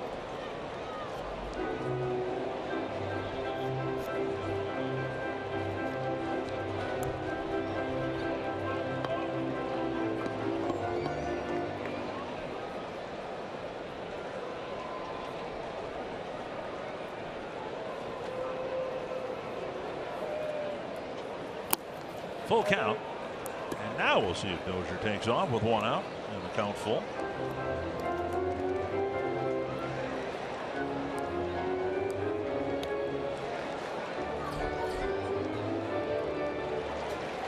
With Eduardo Escobar on deck. You send him here? I send him here. Okay. Short lead. And now he goes. And the pitch chopped to the right side. A hit and run single.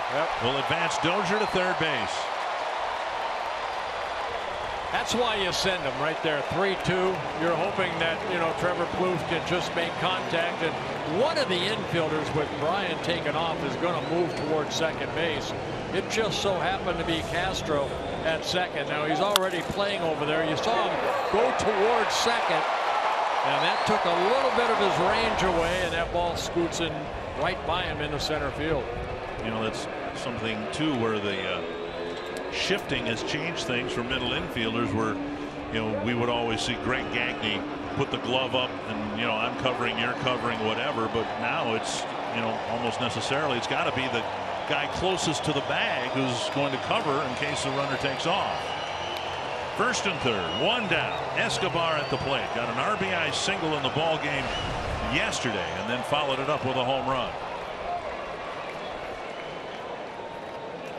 A fly ball to center and a ground ball to first so far for Escobar.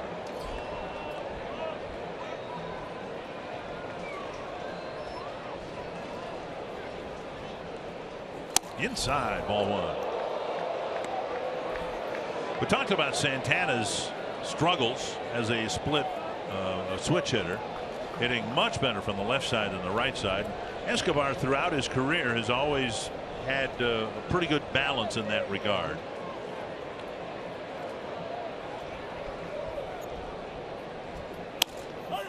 Strike called, hitting just over 300 as a right-handed batter. 0 for 2 today, and probably in the 255 range as a left-handed batter.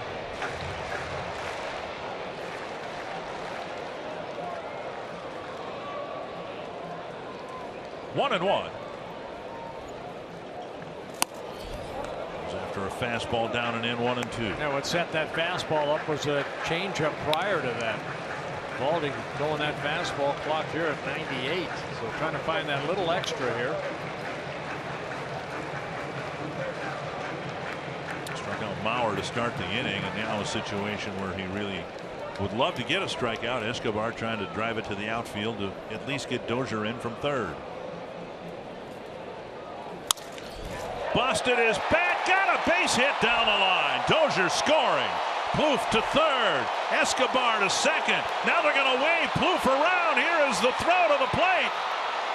Out at the plate. And Escobar goes to third. A slight hesitation rounding third base with Gene Glenn sending Plouffe. And Paul Molitor with a foot out of the dugout. We'll see whether the Twins challenge the call at home. I was watching Trevor round third, and he slowed up just a little bit, picking up Gene Glenn. I don't know if that made a difference, but Gene Glenn came down toward home plate, was making sure whether that ball was going to be caught by Beltran or not. Here's the play at the plate. McCann has to swing the glove around. And I don't know that he ever tagged Trevor Plouffe. Did he ever touch Plouffe? Now I don't think he did. Twins are challenging this on the bases, and this will be the best angle. Watch the glove. Underneath the body of Trevor. He never touched him. And this call should be overturned. Good slide by Plouffe. Oh, a heck of a play by McCann. All he's trying to do is get that glove, you know, on this side of the plate, and Trevor made a great slide. Angles 3 and 4. This is the fifth angle. Angles 3 and 4, I think, definitively show that he never touched him. Yeah. McCann spins, puts that glove down, tried to get it on the plate. And then Trevor slapping that left hand on the plate. An extraordinary slide by Plouffe. You don't know where the glove is going to be, and Plouffe put his hand down between the arm and leg of McCann. So we'll wait for the official ruling, but I'll be stunned if Plouffe isn't going to be credited with a run scored here. And a remarkable slide. Oh, here they come. Yes. Safe.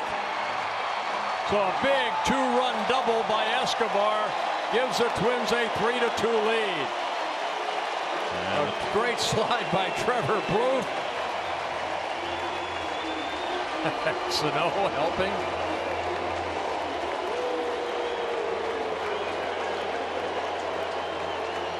And so a big 2-run double by Escobar. His bat ended up in about 4 pieces, but it's a big 2-run double.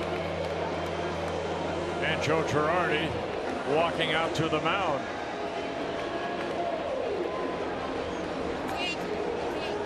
Joe Girardi will make a pitching change here. Eovaldi knocked out in the 6th inning, giving up 3 straight hits. Twins entered the inning with just 3 hits all game.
Today's Lowe's home field advantage. Eduardo Escobar this season at Target Field, giving the Twins a home field advantage when he's in the lineup.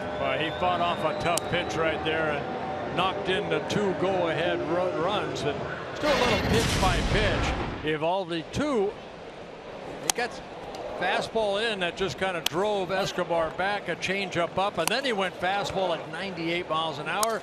And then that ball down. We have seen Escobar, even though the bat shattering in his hands, he likes that ball down just over the head of Davis at first base into the corner. And you can see Beltran having to get over there and get that ball back in. And then the great slide by Trevor Plouffe scores the 2nd run of the inning. Max Kepler will bat against Dellin Betances, with the Twins in front by a run and a very important runner at 3rd and 1 out. Betances, this guy is a hard thrower. Look at that, 62 strikeouts in 32 2/3 innings. He pitched here on Thursday night when CC Sabathia left the ball game. He worked 1 inning, had 1 strikeout and 1 hit, and that hit was to Trevor Plouffe. And a big challenge for the rookie Kepler, trying to put the ball in play. No one has a higher strikeout rate than Betances. The Yankees have the infield in. And as I said, a very important runner at 3rd and 1 out. Taken inside 2-0. Kepler homered for the first run of the game last inning. Also hit a fly ball to center. Yeah, not only with that good fastball in the upper 90s, also that last pitch, the knuckle curveball.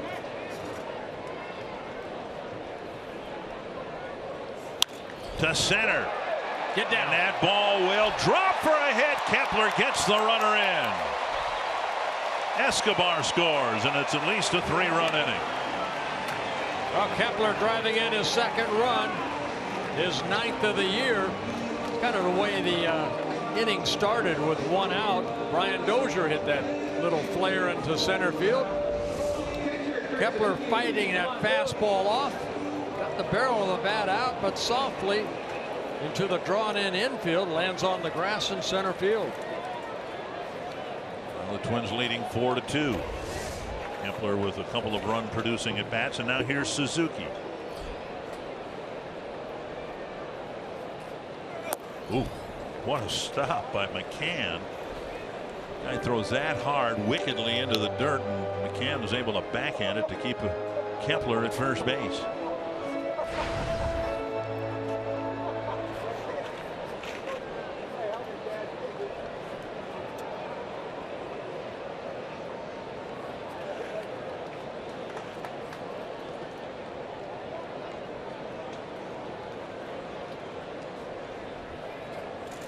Up high, 2-0.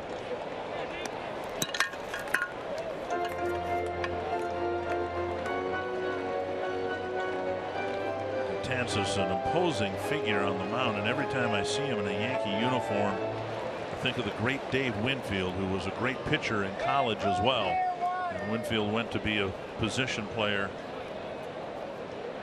And there goes Kepler, and the pitch up and in, and Kepler with a steal at second base. And for Kepler, a stolen base, his first of the year.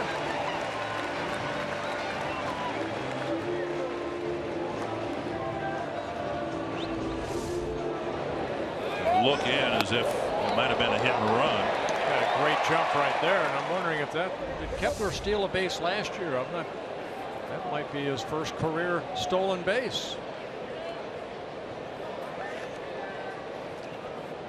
3-0 now to Suzuki. Santana on deck.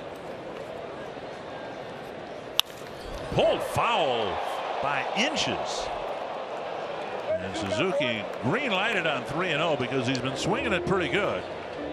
And he was ready for that fastball and nearly hooked an extra base hit. For last night, he caught up to Chapman's fastball and hit that home run. That was right after that Escobar hit the home run in the 9th inning. So if you want the manager to give you a green light on 3-0, you need to be swinging it pretty good or build up enough confidence in the manager to let you swing. And Suzuki's certainly done that. 3-1.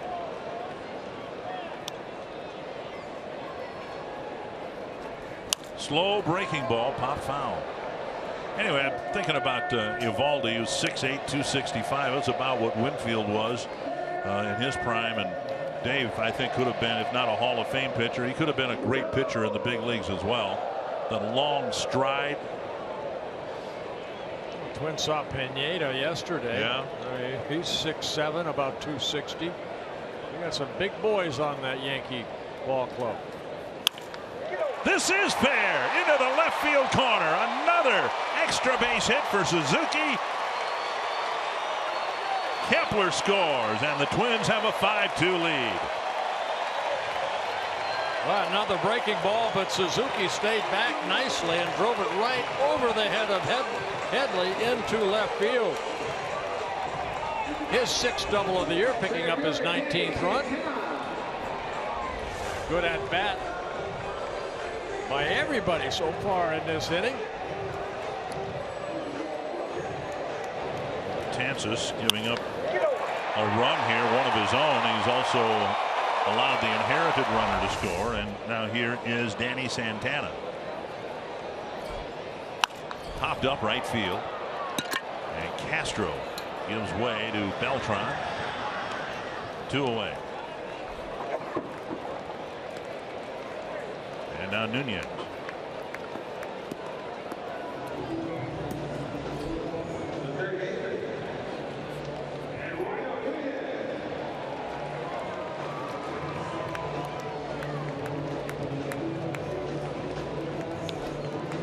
Nunez with a pair of hits in the ball game, both singles.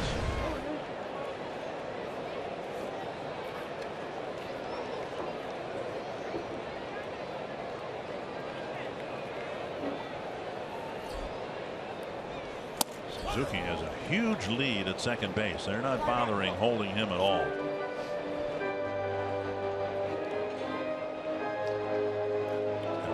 Big lead and extending his secondary lead. 1 strike to Nunez. And now inside.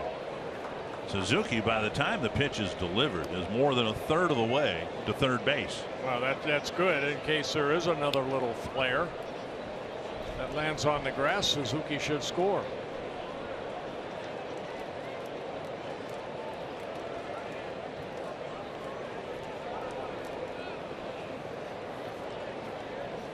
Inside, 2-1.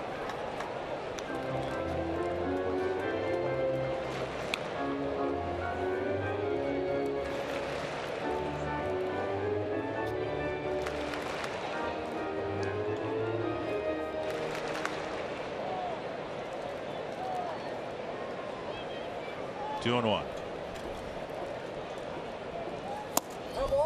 3-1. Grossman on deck.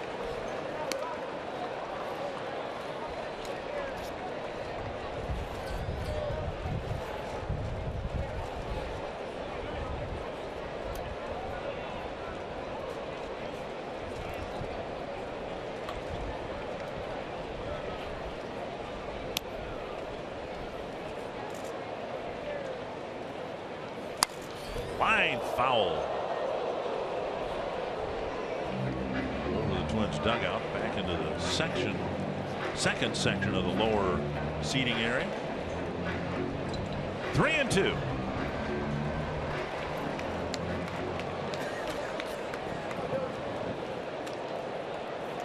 Kansas had only given up 24 hits all year long. The Twins have gotten a couple against him.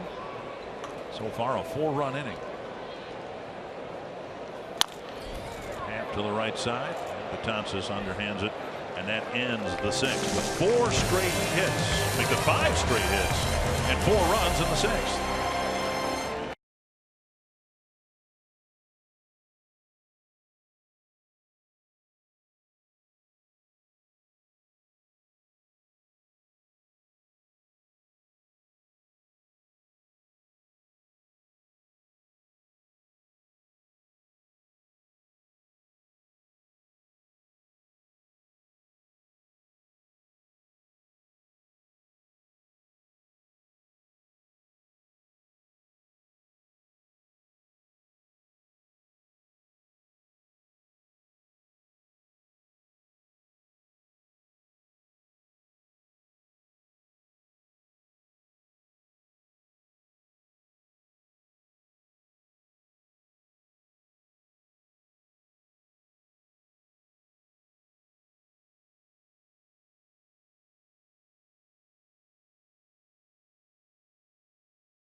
Through 6, here's the Grand Casino story of the game. Well, with a 1-0 ball game because of a McCann's home run, that coming in the second inning off Santana, but Alex Rodriguez flaring one into left center made it a 2-0 ball game. But the Twins came back with 1 1/5 thanks to Kepler's home run. And then the 4-run inning we just witnessed, big hit by Escobar. A 2-run triple, great slide by Plouffe. Next, Kepler coming in. You can see his challenge. Plouffe is safe. Kepler's flare into right field, or excuse me, center field, scored Escobar. And then Kurt Suzuki with the double that scored Kepler from second base. So Kepler's had a big afternoon at the plate. So has Escobar and Suzuki, and the Yankees better not bellyache about the soft hits in the inning, because the soft hits were very damaging to the Twins yesterday. There's a pop-up right side. Plouffe fighting the sun, and the first base coach circling around and making the catch. Tell Tony Pena to get out of the way. Remember, before Rodriguez's home run yesterday, Carlos Beltran got a broken bat infield hit, and then before Beltran's home run in the 8th, Gardner got a scratch single in the first inning. Well, it's a big inning for Santana. Good first out right there of Rodriguez. Anytime your team scores, and we've seen it too many times already this year, the starting staff or a pitcher will give some runs back. Twins with that 3-run lead. One down, and now McCann. And one of the longest home runs hit here at Target Field off the facing of the second deck, right over the 403 foot sign. Fouled back, and it's 1-1.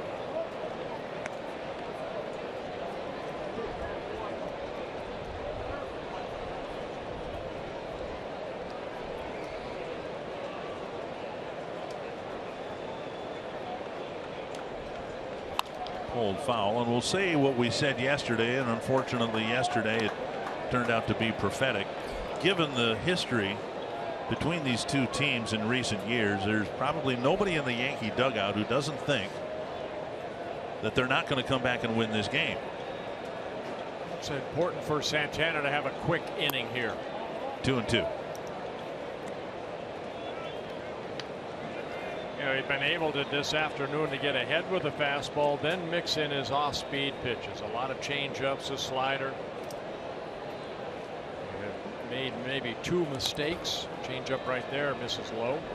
He hasn't had an inning yet where he's faced more than 4 batters. That's how good he's been. Solo homer in the second, the leadoff double on the misplay in center. And the Yankees left a man aboard, their only man aboard in the 6th. 3-2. Pulled fair down the line. It hits the diagonal wall, bounces straight to Kepler. It'll be a single. It's an important part of the Escobar 2-run double, the fact that there was no hook on it because he splintered his bat and the ball rolled right into the right field corner and didn't hit that diagonal wall, both down the right field line and the left field line. A lot of doubles are turned into singles because of the carom. That ball was hit so hard that Danny Santana almost had to come over and get it. My goodness. Ball hit that wall hard. Here's Castro. Fly ball to right and a ground ball to short. Popped up right side. Plouffe to the railing, but it's out of play.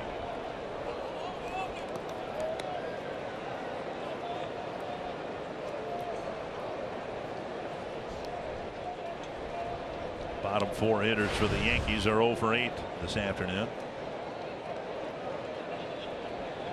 One double play turn behind Santana so far. That was off the bat of McCann to end the 4th inning. Swing and a miss. 0-2. There's that good slider. You know, at the top of the show I said that, you know, he needs to find that slider. That's his out pitch. Gets ahead with a fastball, has that 4-seamer, 2-seam fastball. He could throw that slider, and Suzuki would like to see it again down. Maybe get a ground ball. Scoop blocked by Suzuki.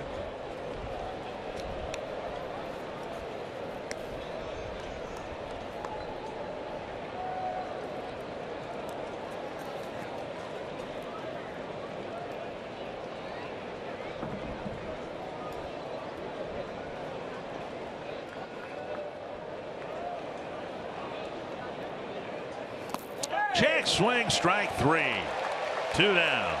And strikeout number 4 for Santana.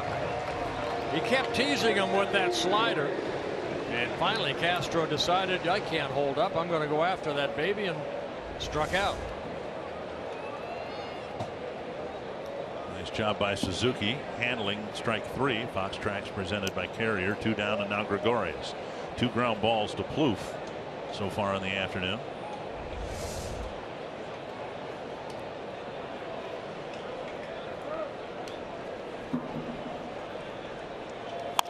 Squirted. Good changeup. And Escobar fires across, and a good inning for Santana. 7 really good innings, and the Twins have a lead through 7, much as they did yesterday. We'll hope for a different outcome, but on this Sunday afternoon, it is our pleasure to bring you God Bless America. Fans, please rise and welcome father of 3 and 2016 Twins audition winner Zachary Williams from Ankeny, Iowa, as he leads us in the singing of God Bless America. God bless America, land that I love. Stand beside her and guide her through the night with the light from above. From the mountains to the prairies, to the oceans wide with foam. God bless America, my home, sweet home. God bless America, my home, sweet home.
Yankees and Twins series is brought to you by North Dakota Tourism. Start your journey at NorthDakotaLegendary.com. Well, you mentioned the top of the 7th, the big inning for the Twins, specifically Irvin Santana. I'm not so sure the bottom of the 7th isn't just as important after what happened yesterday.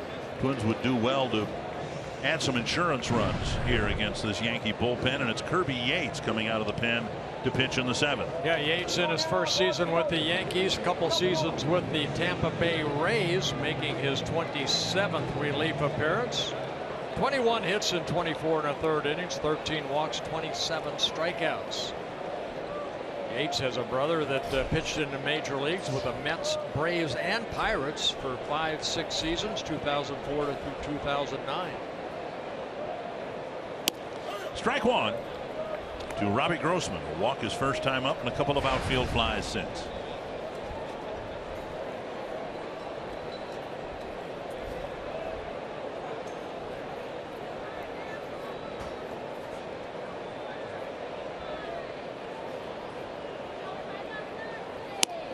Inside, 1-1.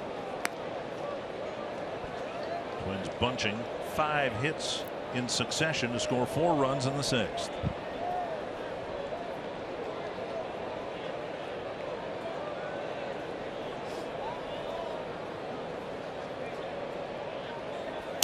Swing and a miss.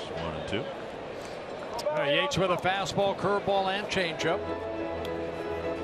Was with the Rays a little bit last year. Appeared in 20 games for the Tampa Bay Rays. A 7.97 ERA. Gave up 18 earned runs in 20 1/3 innings.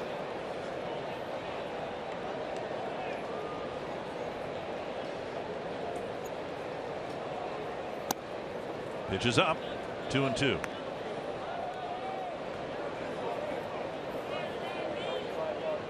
Cleveland in 10 beat Chicago 3-2, and the White Sox are really reeling. They swept the Twins in a May series and actually have a worse record than the Twins since then.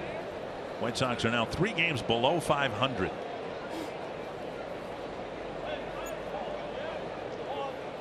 Swing and a miss. Grossman strikes out, 1 away. Good movement on that sinking fastball. Yates picks up a strikeout.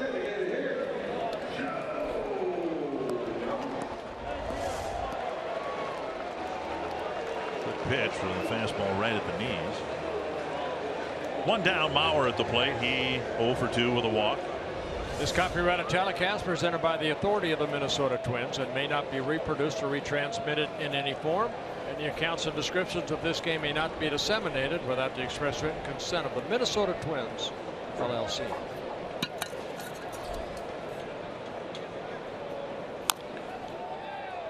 Fouled away. Twins hoping to get into tomorrow's off day after a win today.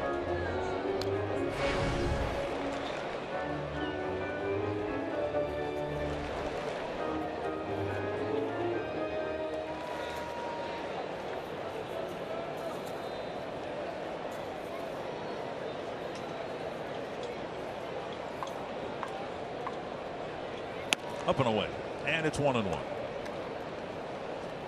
Yates last year I mentioned with the Rays over the winter he was purchased by the Indians from the Ray organization, and then back in January the Yankees purchased him from the Indians.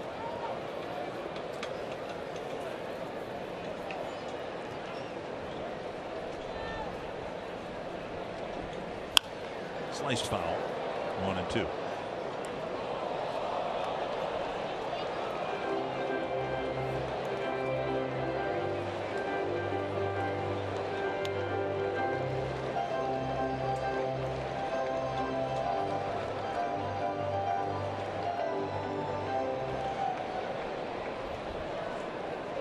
Have an off day. The Yankees actually have an off day tomorrow and Thursday before the Twins open the series on Friday, so we might see a lot of the same starting pitchers, but they might not be lined up the way that they have been in this series. In other words, we would expect Irvin Santana would start next weekend in New York, but it might not be against Eovaldi since the Yankees have 2 off days.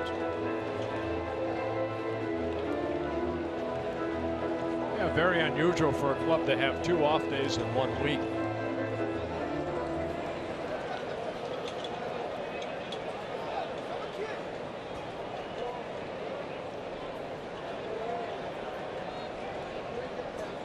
One and 2 to Mauer. And he took ball 2. Sweeping curveball.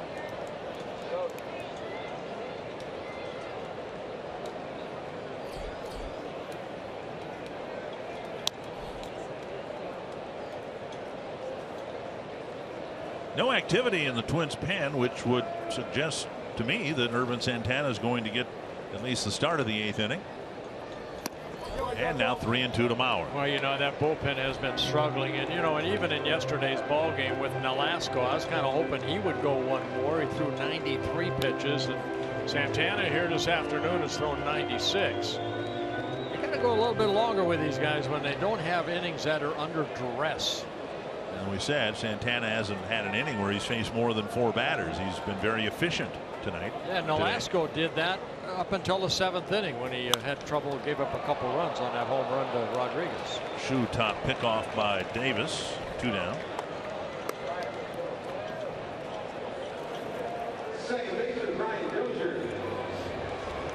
There, no walks, 4 strikeouts. 1 double play turn behind him. And now Dozier started the 4-run 6th with a busted bat single into center.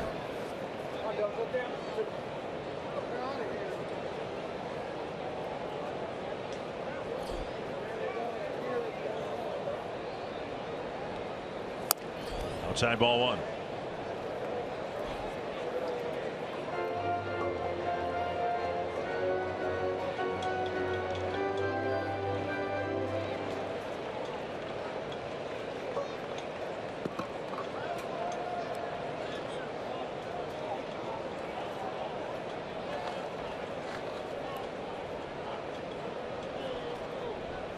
And over the inside corner. 1-1.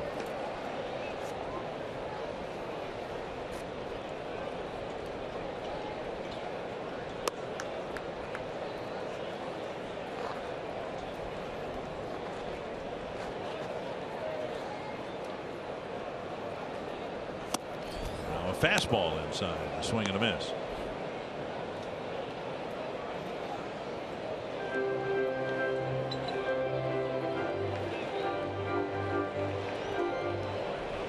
Bullpen out there has a lot of guys that can strike out batters.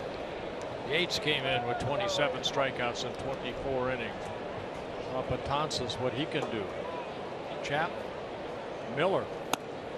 Head high, 2-2.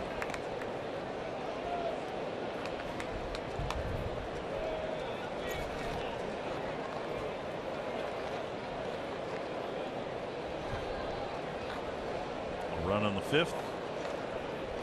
4 runs in the 6th. Dozier trying to start something with 2 outs here in the 7th.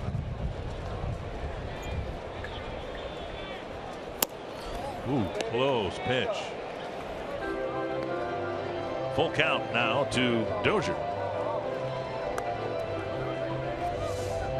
Oh, fastball away.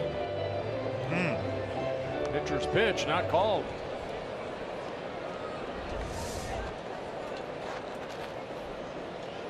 My electronic umpire would have rung Dozier up on that pitch.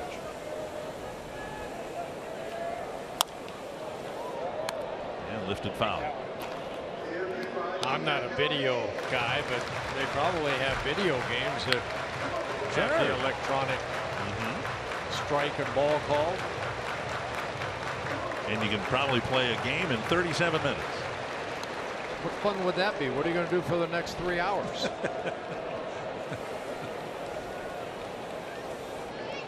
3-2 to Dozier.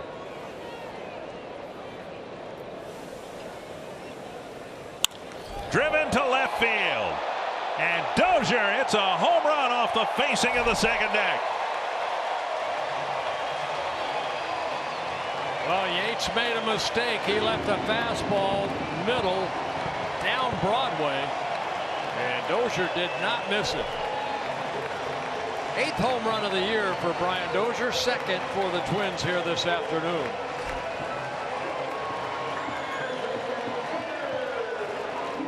Looked like a fastball right there, didn't have much movement. Brian, who does like to pull the ball, got all of it. He knew it.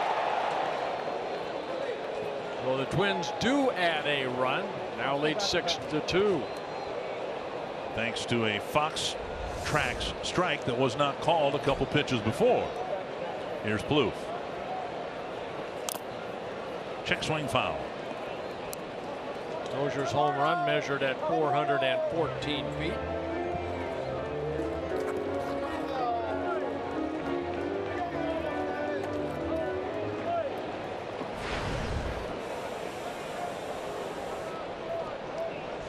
Plouffe with a ground ball single. Dozier was in motion, and Plouffe hit the ball just to the left of second baseman Castro. That helped open the door to the inning. Escobar busted his bat but drove in 2 with a double after a challenge. Kepler drove in a run with a single. Suzuki drove another one in with a sharp double to left.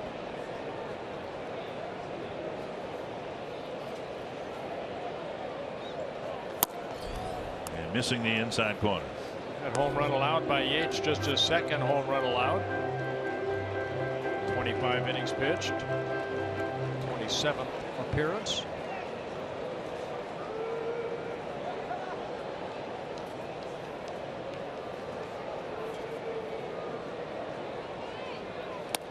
And the pitch is up.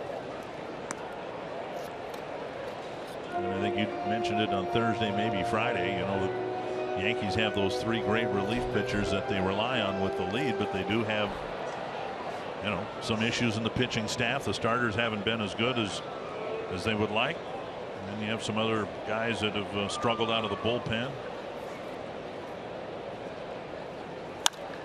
Well, you got to know what your role is, and basically Yates, one of those pitchers, give me 2 or 3 innings when need be.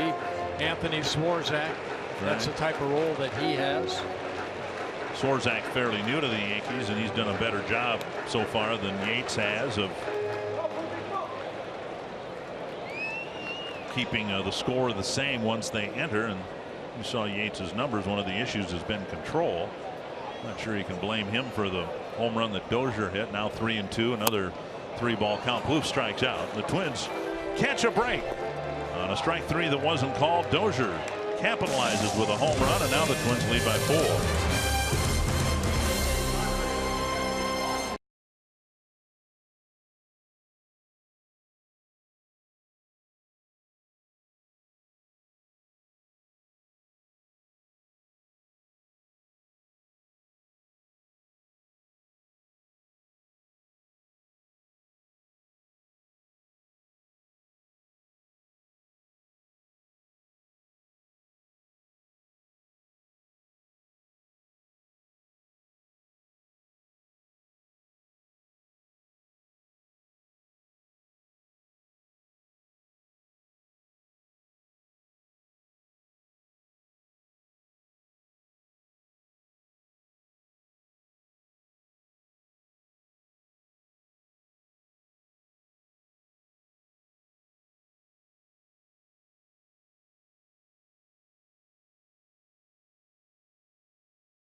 I'm Jeff Grayson with your Mall of America Studio Sports Update. It is flashback time because on this date in 1954, the Senators signed Harmon Killebrew. He made his debut that same season, got in the starting lineup in 1959, the first of his 8 seasons where he hit at least 40 home runs.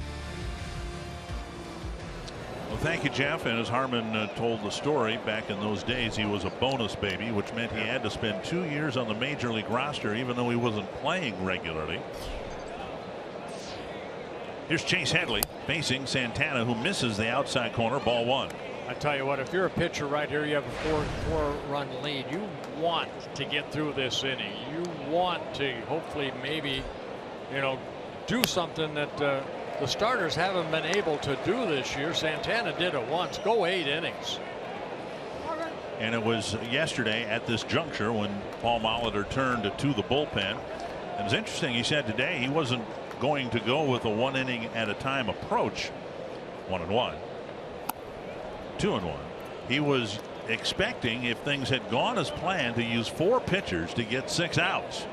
And the 4 pitchers were first Jepson, then Abad, and then the circumstances changed. But then it would have been interesting to see 3-1, whether it was going to be Kinsler and Presley or Presley and then Kinsler. You don't want to get ahead of yourself right here. You can see 100 pitches. Pitch count very good. Make him swing the bat. And a bouncer right to Dozier. Headley retired. You have 4-run lead late in a ball game. Make him earn his way on or make himself get out. And Headley did that. Nobody sees sports quite the way Colin Cowherd and Jason Whitlock do. The brains to know and the guts to say. Catch Colin and Jason for FS1's new daily sports talk show, Speak for Yourself, weeknights at 5 p.m. Central. 1 down, and here is Ike Davis. And a foul ball, and Davis picked that ball out of the air. Now, if it hit his foot, that's fine. But if he reached into, and there is a corner of the batter's box, that's in fair territory. Well, take a look at this right here. Well, it was headed foul. It hit him in the shoulder. There you go. Okay. 1 strike. And now a ball. He has been throwing Davis a lot of off-speed pitches, and then he threw that fastball by him to strike him out in the 6th inning.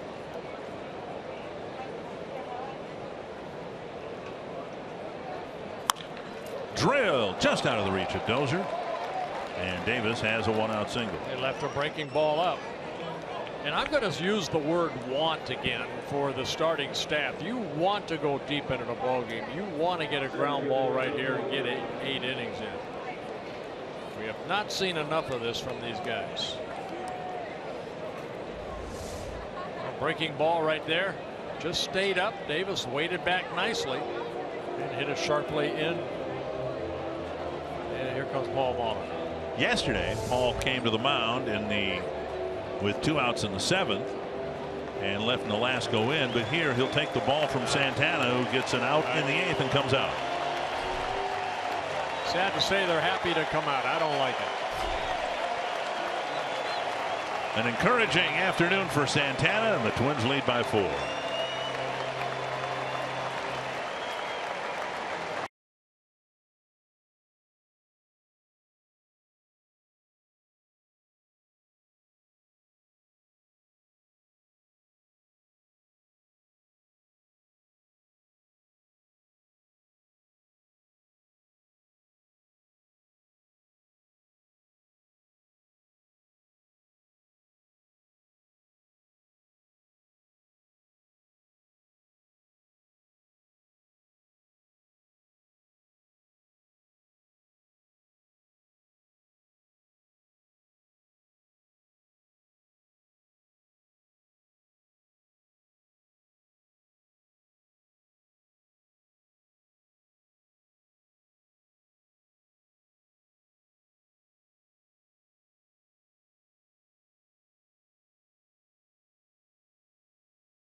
Yesterday, and they certainly got a good start from Irvin Santana here today. Yeah, don't get me wrong. I mean, Irvin Santana and Nolasco pitched great ball games, but you know what? You gotta want it. And yeah, gave up 6 hits, 2 runs, no walks, 4 strikeouts, 104 pitches. You know what? Twins want to get over this hump. They got to let their starters go a little bit deeper, especially when they pitch as well as Nolasco did last night at Santana. You don't want to come out of this ball game. Ellsbury will start the 4th trip through the batting order, and it's Taylor Rogers who will come in to get him. Back-to-back lefties, Ellsbury and Gardner, and the Twins hope that by the time Gardner's done hitting this inning, the inning will be over. Yeah, let's hope so. Rogers has been doing a good job out of that bullpen, making his 16th relief appearance. He had that 1 bad outing in Anaheim. Breaking ball off the plate.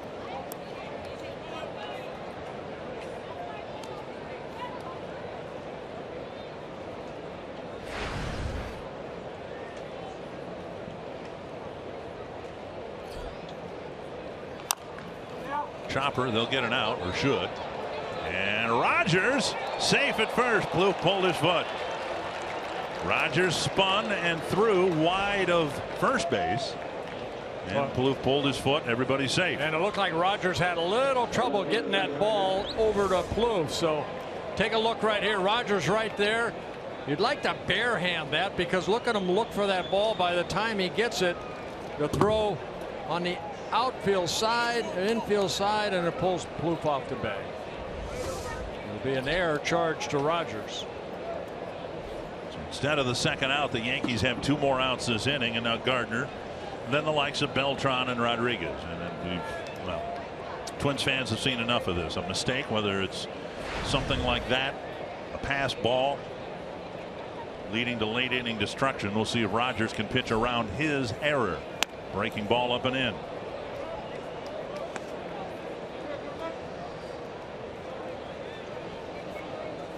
Gardner with a double and a run scored in the 4th. Then he singled sharply to center in the 6th.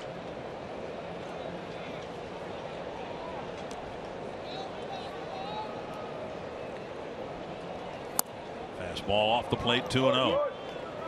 And Suzuki will slowly walk the ball back to the mound. We'll call it a quick trip because they're a trusted and treasured sponsor, but Suzuki took his time. You know what, there's just something, and I don't know what it is. I had that same feeling when I was 19 years old. You play the Yankees for the first time, and you know, Rogers worked here on a Friday night, 2 shutout innings, but you know, a little different situation here. Brandon Kinsler warming up. 5 outs to get, and there's a strike.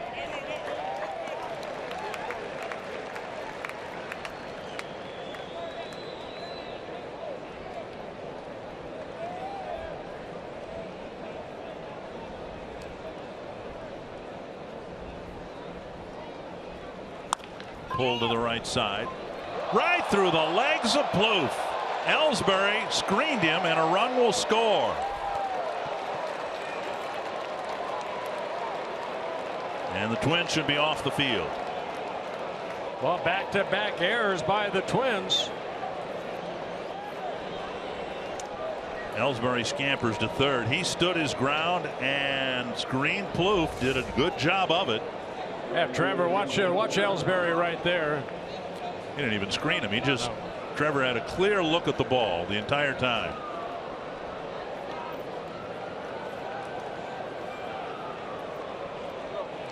And now the Twins have 2 errors in the 8th. And the tying runs at the plate in Beltran. He tied the game with a home run last night in the 8th inning.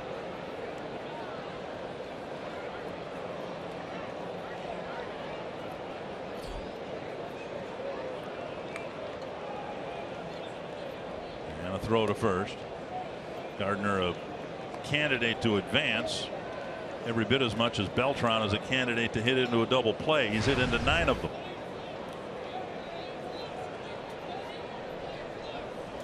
Rogers made 2 good pitches. He got Ellsbury to top one. He got Gardner to top one. And instead of the inning being over, it is very much alive. Oh, again, on that ball that Ellsbury hit, you'd like to, as a pitcher, go over there and barehand it rather than you saw the fumble in the glove a little bit. That took a little extra time. Then he tried to hurry his throw. 1-1. In yesterday's game, at this point of the game, Beltran against Kevin Jepson, hitting left-handed, got a hanging changeup and blasted it over the fence in left.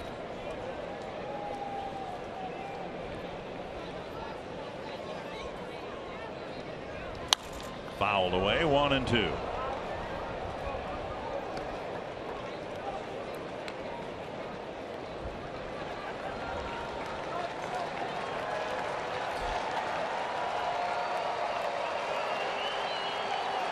We'll see if Rogers can make another good pitch here and get a ground ball hit at somebody, and then see if the ball can be fielded cleanly.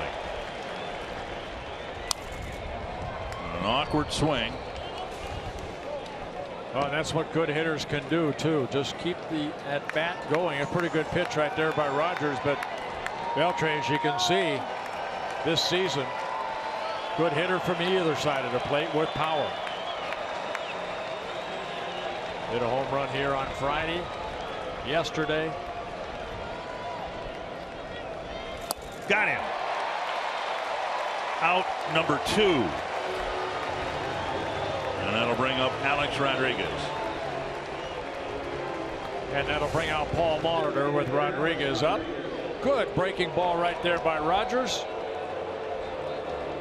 Beltran swinging through it. Well, other than the error, Taylor Rogers did just fine here. He got 2 weak ground balls, but he threw one of those ground balls away. He threw strikes, struck out maybe the most dangerous hitter in the Yankee lineup, but he'll come out, and Kinsler will go after Rodriguez and get the Twins off the field with a 3-run lead.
Rogers threw strikes.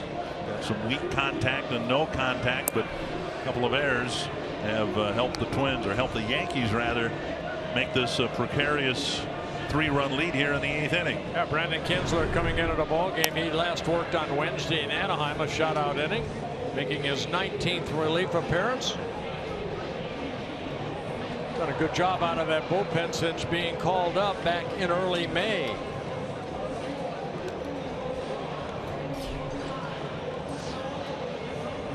And Alex Rodriguez, who's hitting for a higher average against righties than lefties, but he's hitting for much more power against left-handed pitching. And it's Kinsler called in here to get at least the last out of the 8th. Rodriguez hit a home run in yesterday's game to the opposite field. Up and in, and Gardner still needs to be paid attention to at first base. 1-0. And Kinsler pretty quick home. There's not been a stolen base attempt against him yet this year.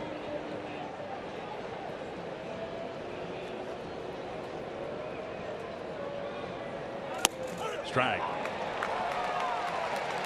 Now, Joe Girardi's probably not going to want to send Gardner here with Rodriguez at the plate, but still might not be a bad idea to throw over there once. 1-1.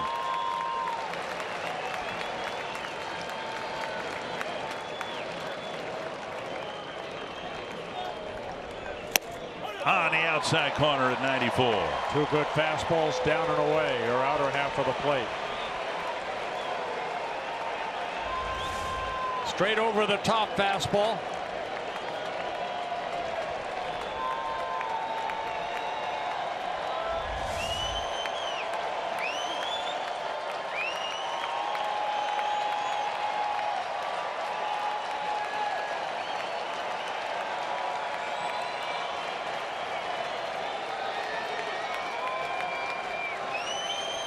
Breaking ball got him.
In the 8th inning. Stick with us for Twins Live after the game, presented by CenturyLink.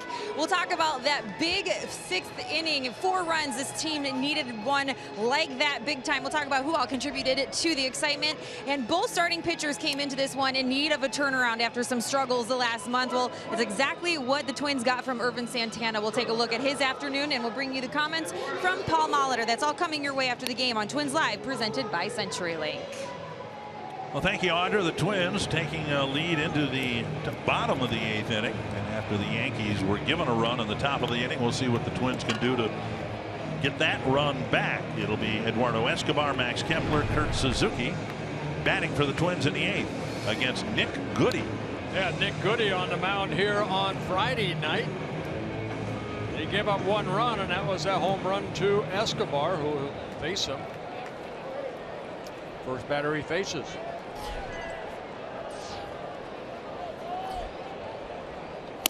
And a strike over the inside corner.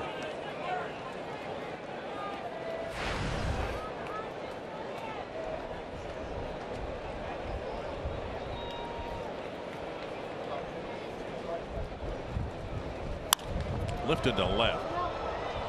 And Gardner drifting toward the line, fighting the sun. Makes the catch, 1 away. That sun's a bear. We'll bring up Kepler. Think you can beat the Twins mascot TC Bear in a home run contest? You can register at go963mn.com now through July 24th for your chance to win 4 tickets to a Saturday home game, a Twins jersey, and to take on TC in the Pepsi home run contest. You ever done that? No. You have? Yeah, I've done it, I suppose, once a year, maybe, for a while. I haven't done it this year. Why? I mean, TC beat you every time, didn't he? No, that's not true. I've taken the Bear down twice. Have you really? I have taken the Bear down twice. Once before a playoff game in 2002. How many did you hit?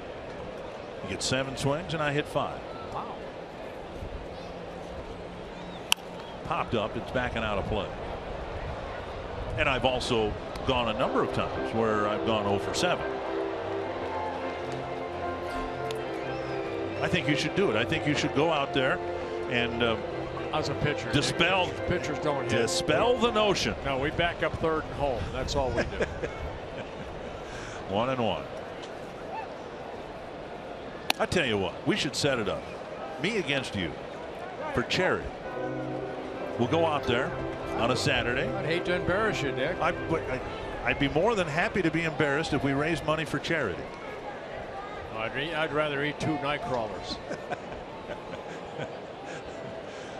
2 on 1. You're afraid. You're ducking me, is what you're doing. My hip. I just can't. I'm going to use. You that got a new hip. excuse. Your hips are newer and better shape than mine. 3-1 to Kepler. He's had a couple of run-producing hits, a home run to right that started the comeback. I'm going to have to talk to my agent. Oh, sure. As soon as I find one. 3-hit game for Kepler, and that ball will be knocked down by Beltran, and Kepler goes to second with a sharp double. 3 hits today for the rookie. Good to see this young man having some good at-bats. A home run in the 5th inning. That put the Twins on the board. And then a big RBI base hit in the 4-run 6th inning. And then off of Goody, a fastball right there. Good solid swing. We're talking about the swing that he has, a line drive type swing. Hit that ball sharply. Beltran getting over to his left, has to knock it down, and it's a double for Kepler, his 8th double of the year. I hope this does not sound sacrilegious, but we've said for years up here that Joe Mauer's got the prettiest left-handed swing. Kepler's swing is an awfully nice looking swing. Pitch is up. Grace Helmelgarn, one of the photographers for the Twins, got a great picture of Kepler's home run to center field against Boston a week ago today, with the skyline in the background and all that. Just a tremendous picture, and you look, and boy, his head is down, full extension with his arms. He reminds me of that swing of Jason Kubel when Jason Kubel was healthy for the Twins. 1-0 to Suzuki, and now a called strike, 1-1.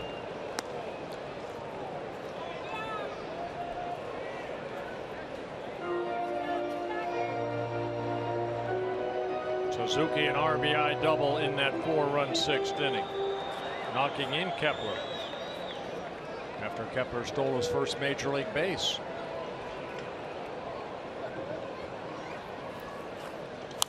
Fouled back.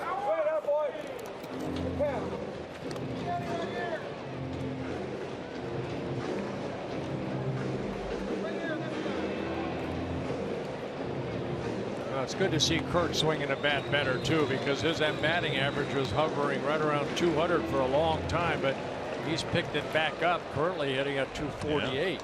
He gets a hit here. It should be back up to 250.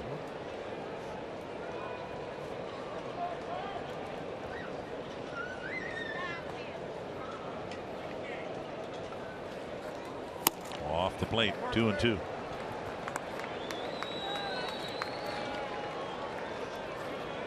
And McCann to the mound.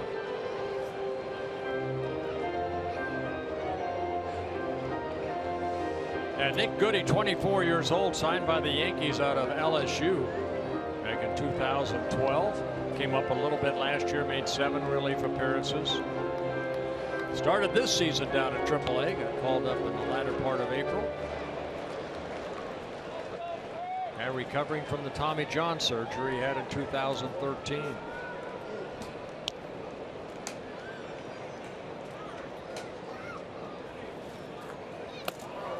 Up and in, and now a full count to Suzuki.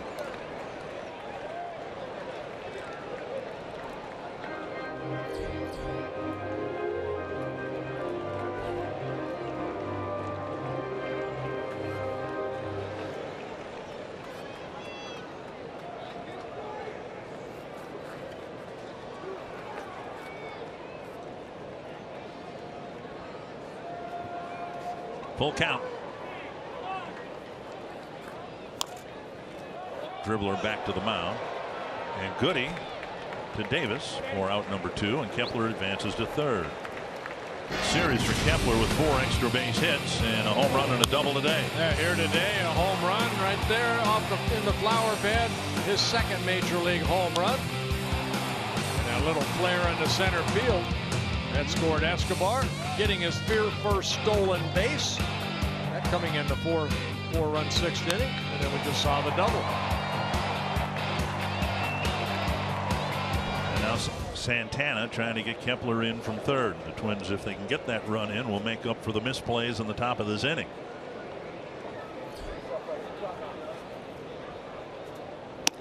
Strike 1. Santana, ground out, a strikeout, and a fly ball.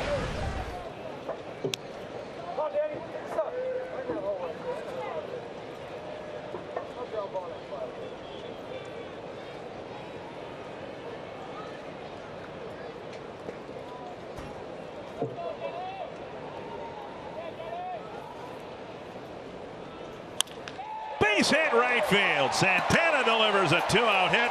Kepler crosses the plate. Good short compact swing right there by Danny Santana, driving in his 11th run.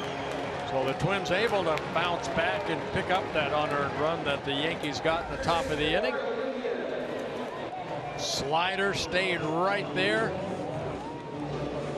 Santana waited back nicely. And Kepler scores for the 3rd time here this afternoon. And now Nunez, a pair of hits, a ground ball, and a pop-up.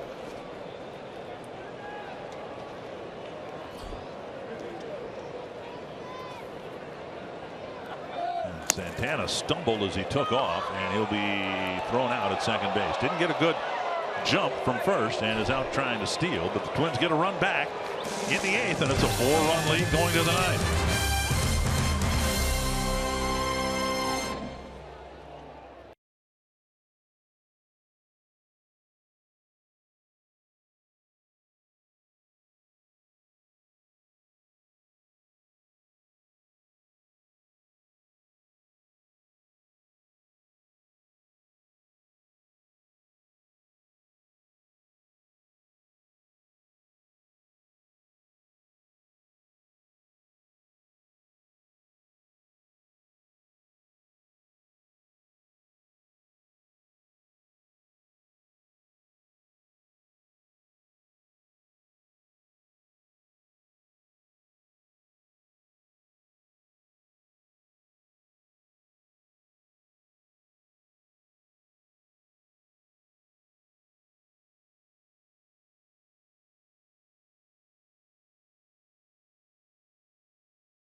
Kepler for the second Sunday in a row, kind of taking center stage offensively for the Twins. The walk-off home run last Sunday against the Red Sox. A good day today.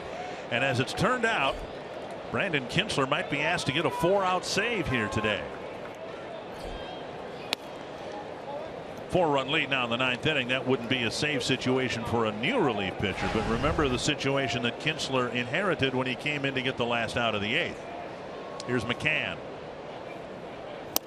1-1. Yeah, the Twins have only 8 saves on the year. Of course, they've won only 20 ball games, but Kintzler did pick up his first major league save when Miami was here back on June 8th. Twins won that game 7-5. 2-1. Fernando Abad is just starting to get loose down in the Twins bullpen as a parachute for the Twins bullpen if needed.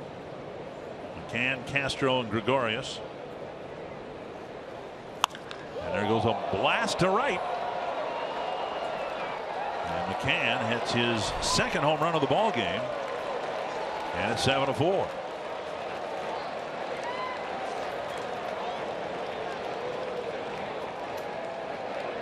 Kintzler giving up his 4th home run of the year.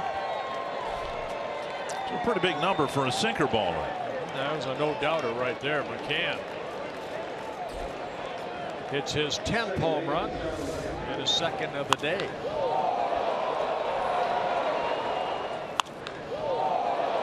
Out on the plaza. So it's back to a 3-run lead. And Castro will bat. Ball 1. Then Gregorius, and now Yankees will get the 8th place hitter up, Headley, or a pinch hitter. Yankees have a bench of Hicks, Torreyes, Romine, and Refsnyder. And Kintzler buries a fastball on the outside corner, 1-1.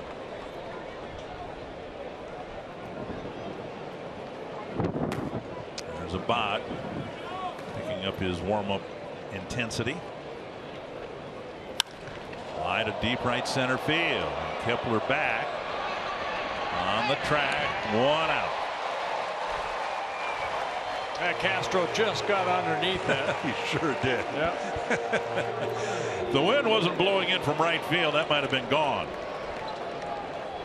Take a look at what's next tomorrow, an off day, and what's next brought to you by CenturyLink.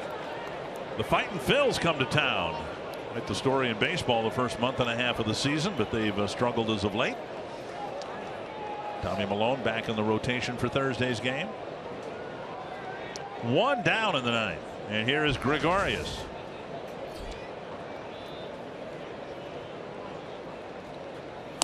On the outside corner at 93. Gregorius kind of quiet here this afternoon after having fun with the Twins pitching staff the first 3 games. With that big 3-run home run here on Thursday night. Grounder, backhanded, strong throw across the diamond by Escobar. 2 down. Hey, always fun to watch a shortstop or someone or third baseman cut across and then do what Escobar did on the run, able to get something on it to get it over to first base. Right here, 1 step and then plant foot off that right foot. Creates a good strong throw over to Plouffe. Kintzler looking for his 2nd big league save, now getting set to work to Headley. Just up or out away a little bit. Ball 1. Headley 0 for 3.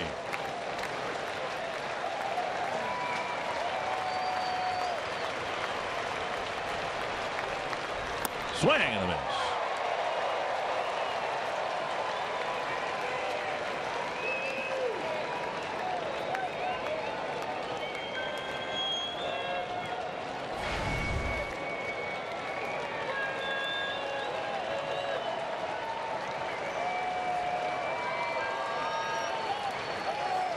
Time called as Kintzler was ready to break.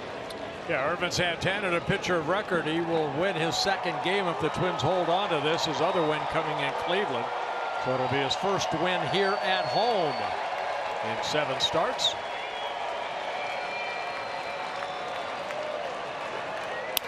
To left center field. Santana chasing after it. Game over. Kinsler gets the save, and as the Twins did last Sunday, they win the series finale.